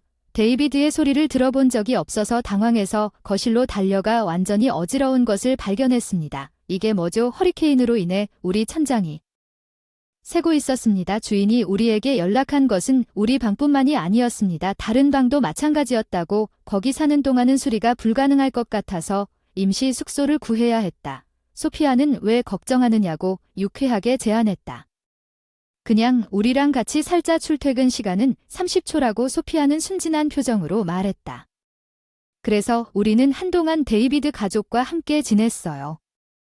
집에 오신 것을 환영합니다. 데이비드 누출이 힘들었을 텐데 엄마는 우리가 다시 함께 살 있어서 기뻐요. 시어머니는 우리에게 유쾌하게 인사했지만 데이비드는 반항기의 10대처럼 그녀를 대부분 무시했습니다. 그리고 마침내 그녀가 말했지. 오 올리비아 너도 여기 있구나. 내가 너무 조용해서 몰랐어. 미소가 더 답답해서 남편이 표정을 지었고 내가 할 수 있는 일은 우리가 한동안 거기에 머물 것이라는 것을 알면서 억지로 미소를 짓는 것뿐이었다. 동거 첫날 저녁 식사 중 아주 특이한 것을 목격했습니다. 동거 첫날 밤에 인사를 전하고 싶어서 저녁을 요리했습니다. 빵 수프와 스테이크 화려한 메뉴는 아니지만 시어머니와 형수님이 맛있다고 해서 다 먹었다. 시어머니가 갑자기 일어나서 냉장고에서 흥얼거리며 컨테이너를 꺼내더니 열어서 잔뜩 쌓아놨던 기억이 난다. 그 내용물을 스테이크에 얹어 오 엄마 아직도 그런 걸 먹고 계시네요. 옆에 앉은 남편이 역겨운 표정을 지었어요. 소피아 제 처제가 눈을 굴리며 몇 번을 말해도 멈추지 않겠다고. 포기 그러다가 처음에는 웃음이 터졌다. 자세히 보니 세인트 꼭대기에 무엇이 있는지 알 수 없었다. 잼이라는 걸 깨달았고 고기에 달달한 소스를 곁들이는 것은 양념 스테이크에 잼을 더하는 일도 흔치 않았다. 이상하게도 짠 음식을 먹으면 달콤한 음식이 먹고 싶어지죠. 그래서 그녀는 자기 자신이 꽤 만족스러워 보인다고 하더군요. 솔직히 기록을 위해 그녀를 지켜보는 것만으로도 속쓰림이 생겼습니다. 저는 고기에 달콤한 소스를 얻는? 아닙니다. 올리비아 왜 안 됩니까? 먹어봐 맛있다고 시어머님께서 처음으로 돌아보셨다고 나도 먹기 싫지만 억지로 웃었는데 기대했던 반응은 아니었나 보다. 추천한다. 내 예를 따라 이별시향을 하면 더 오래 살 수 있는 이유. 그녀는 그녀의 방으로 물러났고 그녀가 남편을 쫓아내면서 말문이 막혔고 형수는 사과했다. 미안해 엄마가 또 말도 안 되는 시어머니야. 법는 단 것을 매우 좋아하며 놀랍게도 케이크를 안으면 하루가 끝나지 않는다고 생각합니다. 놀랍게도 그녀의 연간 건강검진은 항상 정상적으로 돌아옵니다. 생각해보면 그녀는 항상 오후 300시에 케이크를 먹고 있습니다.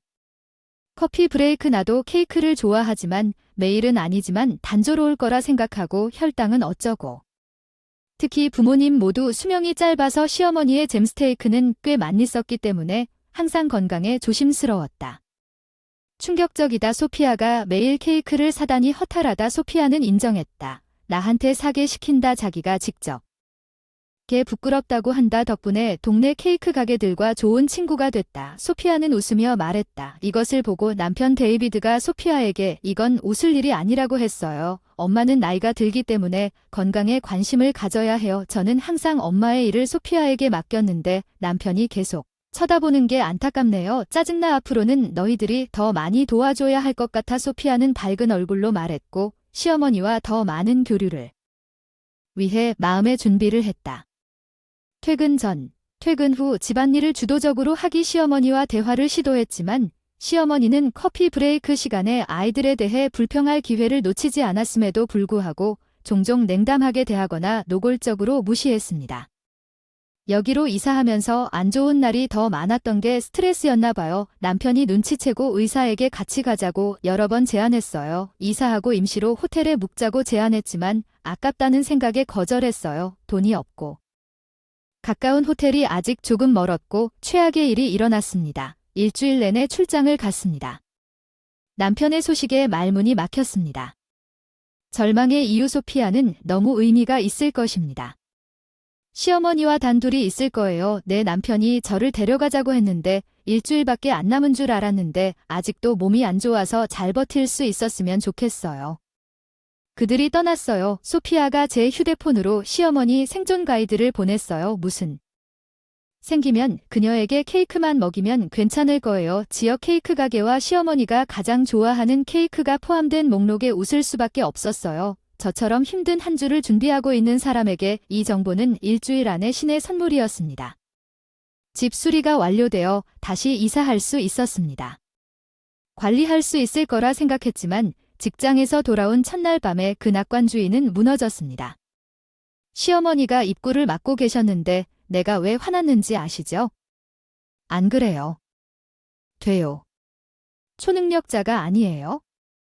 인내심을 잃어서 시어머니가 당신이 오전 10시와 오후 300시를 모두 놓쳤다고 찰칵 소리를 냈습니다. 오늘 커피 휴식 시간에 남편과 소피아가 떨어져 있고 월말 할 일이 쌓여 있는 상황에서 그녀의 말은 정말로 나를 당황하게 만들었습니다.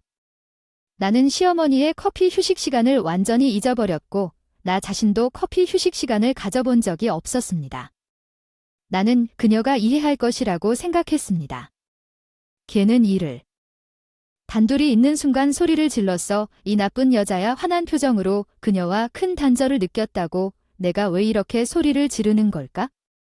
사악하다고 불려 화를 참으며 며칠 안 남았다고 생각하고 점심시간에 케이크를 샀다고 했어. 사무실 냉장고에 있어. 미안 여기 안 가져왔어. 미안. 간의 얼굴이 화난 표정에서 웃는 표정으로 바로 바뀌었지. 잊어버리자. 오늘은 내일 잊지 마세요. 알겠습니다. 라고 말하고 유쾌하게 방으로. 이제부터 케이크 악마라고 부를게요. 시어머니를 화나게 하는 것이 얼마나 귀찮을지 알기에 커피 브레이크를 결코 잊지 않았습니다. 남편과 소피아가 돌아오는 날 스트레스가 너무 심해서 메스꺼운 두통과 식욕부진에 시달렸습니다. 하루 쉬고 병원에 갔는데 너무 안타깝네요. 가족들이 바로 오실 수 없나요? 의사의 말에 울다 암에 걸렸다고 했고 길어야 6개월. 어쩌면 한 달밖에 살 수 없다고 집에 돌아왔다. 얼굴이 눈물. 몸이 떨리고 침대에 누웠는데 문이 터졌다 열렸다. 일을 빼먹고 뭐 하는 거야? 소피아랑 데이비드는 열심히 일하는데 네가 느슨하게 하니까 비명소리가 두통을 더 심해져서 대답할 힘이 없어서 그냥 몸이 안 좋다고 하고 눈을 감았어. 시어머니는 그렇지 않은 것 같아. 그래도 그 사람은 방에서 나가기 싫다고 계속 나한테 투덜대고 그래서 애도 못 낳고 오래 살 수 있을지 누가 알겠느냐고 계속 투덜댔다. 그냥 묵묵히 자는 척했다. 잠이 들었다가 갑자기 그녀가 오늘의 커피 브레이크에 대해 물었어요. 정말 이렇게 멍청한 걸까요? 눈을 뜨고 그녀가 내 위에 서 있는 걸 볼까 생각했어요. 그레이스 미안해요. 오늘 쇼핑하러 갈 만큼 몸이 안 좋아서 잠깐 잘라주실 수 있나요? 나 꺼난 상관없어. 이제 초코 케이크 줄게 가서 사줘. 넌 가짜일지도 몰라. 그 어느 때보다. 소리로 나한테 짜증이 터졌어. 어린아이처럼 이기적인 내 앞에 여자에게 닥쳐 내 말을 들어. 나 한 달 남았다 가서 케이크 사다. 망할 멍청아. 내 말이 뭔데? 눈 크게 뜨고 쳐다보는 시어머니. 그럼 시어머니 뒤에서 뭐해? 올리비아는 뭐해?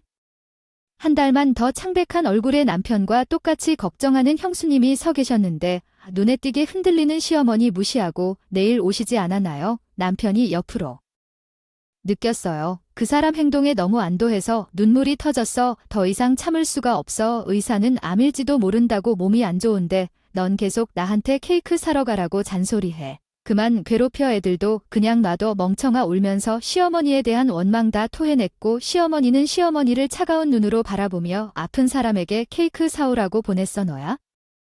평소에 웃는 바보 소피아는 본 적도 없는 무서운 얼굴이었어. 넌 애들 외모에 대해 비웃음을 퍼부었어. 사적인 일이라 아무 말도 안 했는데 우리가 아이를 가질 수 없는 이유는 나 남편이 실제로 이런 말을 하면서 목소리를 높였다. 결혼한 지 1년쯤 지나서 임신이 힘들어서 의사한테 상담했는데 검사 결과 나는 괜찮았는데 남편 숫자가 너무 적어서 너무 안타까워서 계속 지켰다. 슬픈 얼굴로 사과하기 싫어서 가능한 한 아이들 이야기를 피했습니다. 아이를. 인생은 남편만으로 충분하다고 생각했습니다. 아이가 없어요. 시어머니가 다음엔 남편에게 잔소리할 걸 알기 때문에 말하지 않았어요. 시어머니가 영혼이 빨려 들어간 얼굴로 남편의 말을 듣는 게 싫었어요. 바로 그때 내 휴대폰이 울렸고 발신자 나디에는 병원이라고 나와 있었습니다. 안녕하세요. 네, 지금 남편이 막 집에 왔어요. 알겠습니다. 아까 전화했던 의사 선생님이 당장 오라고 긴급하게 말씀하시더군요.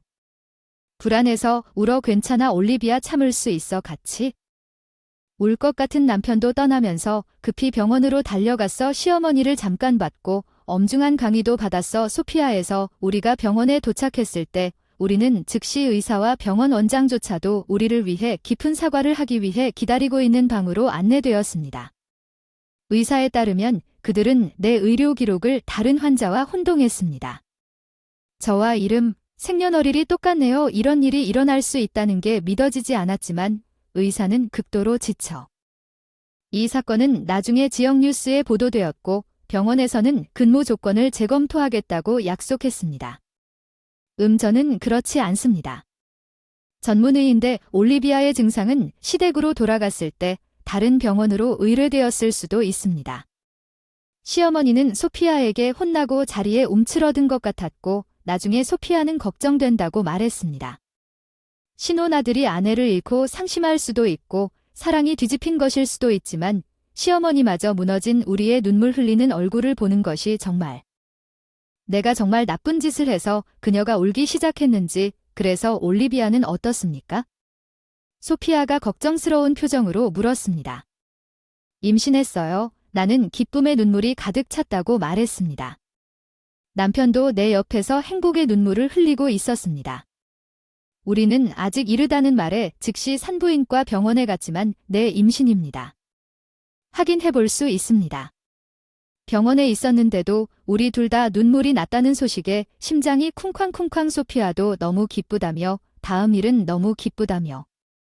소피아는 장기 사귄 남자친구와 약혼하고 퇴사 후 그와 다른 주로 이사했다. 그녀의 직업에 대해선 예전에 들어본 적이 있어서 새 CEO를 맡게 된 남편이 출장을 가느라 정신이 없는 것 같았는데 그래서 나중에 나에게 이렇게 말했다. 생각보다 빨리 끝나서 하루 일찍 올 수 있었다. 시어머니는 결혼이 무슨 일인지 아무것도 모르는 듯 회사를 그만두고 다른 주로 이사가서 충격을 받았다. 소피아가. 잘 기억한다고 말했어. 상관없어. 시어머니는 며칠 만에 해결되었고 우리는 모두 웃으며 집에 돌아와서 새는 지붕이 수리되었고 방이 새 것처럼 보였습니다. 우리는 환호했습니다.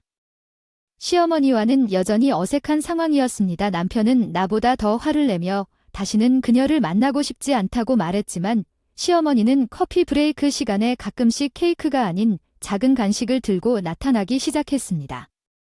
비스킷처럼 그녀는 더 건강해지려고 매일 케이크와 잼 스테이크를 것 같습니다.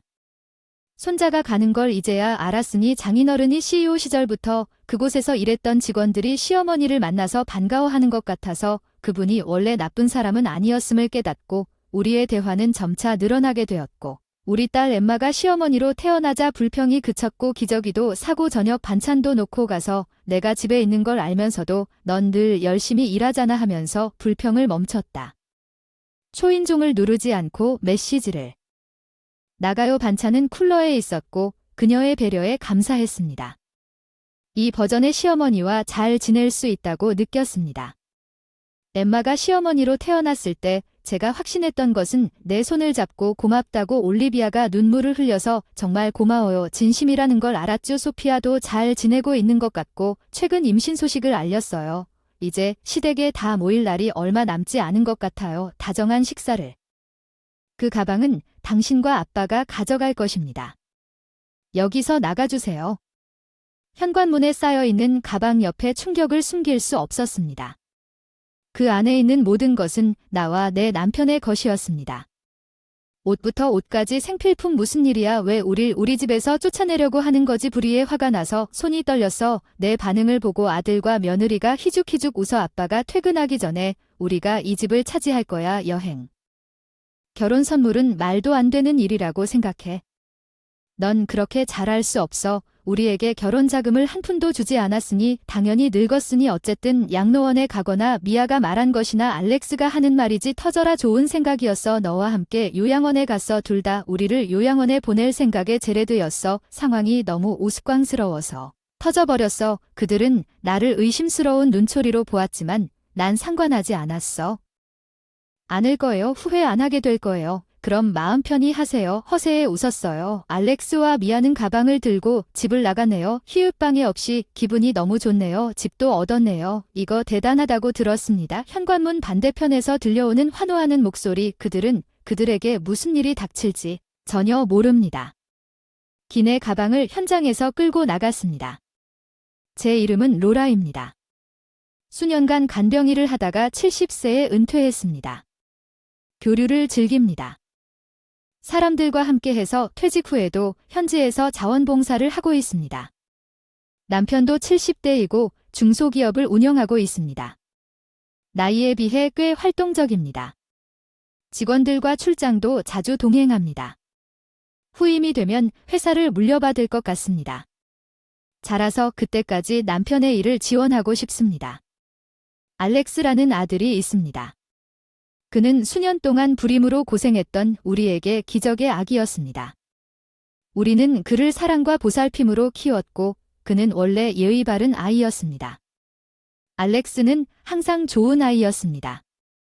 자랑스럽게 만들고 이웃이 이야기하는 그런 아들이었습니다. 우리가 그를 버릇없게 만든 것과 같지 않습니다. 우리는 그에게 잘못된 것이 잘못된 기본사항을 가르쳤고 다른 사람을 괴롭히는 일을 하지 않지만 알렉스가 고등학교에 입학했을 때 우리는 깨달았습니다. 부모가 할 수 있는 일이 너무 많아. 그는 지역에 문제 있는 10대 그룹과 어울리기 시작했고 그의 삶은 나선형으로 변하기 시작했습니다. 친구의 영향력은 부모의 영향력보다 더 수 있습니다. 한때 정직하고 솔직했던 우리 아들은 반항적이고 이기적이고 자기중심적이 되었습니다.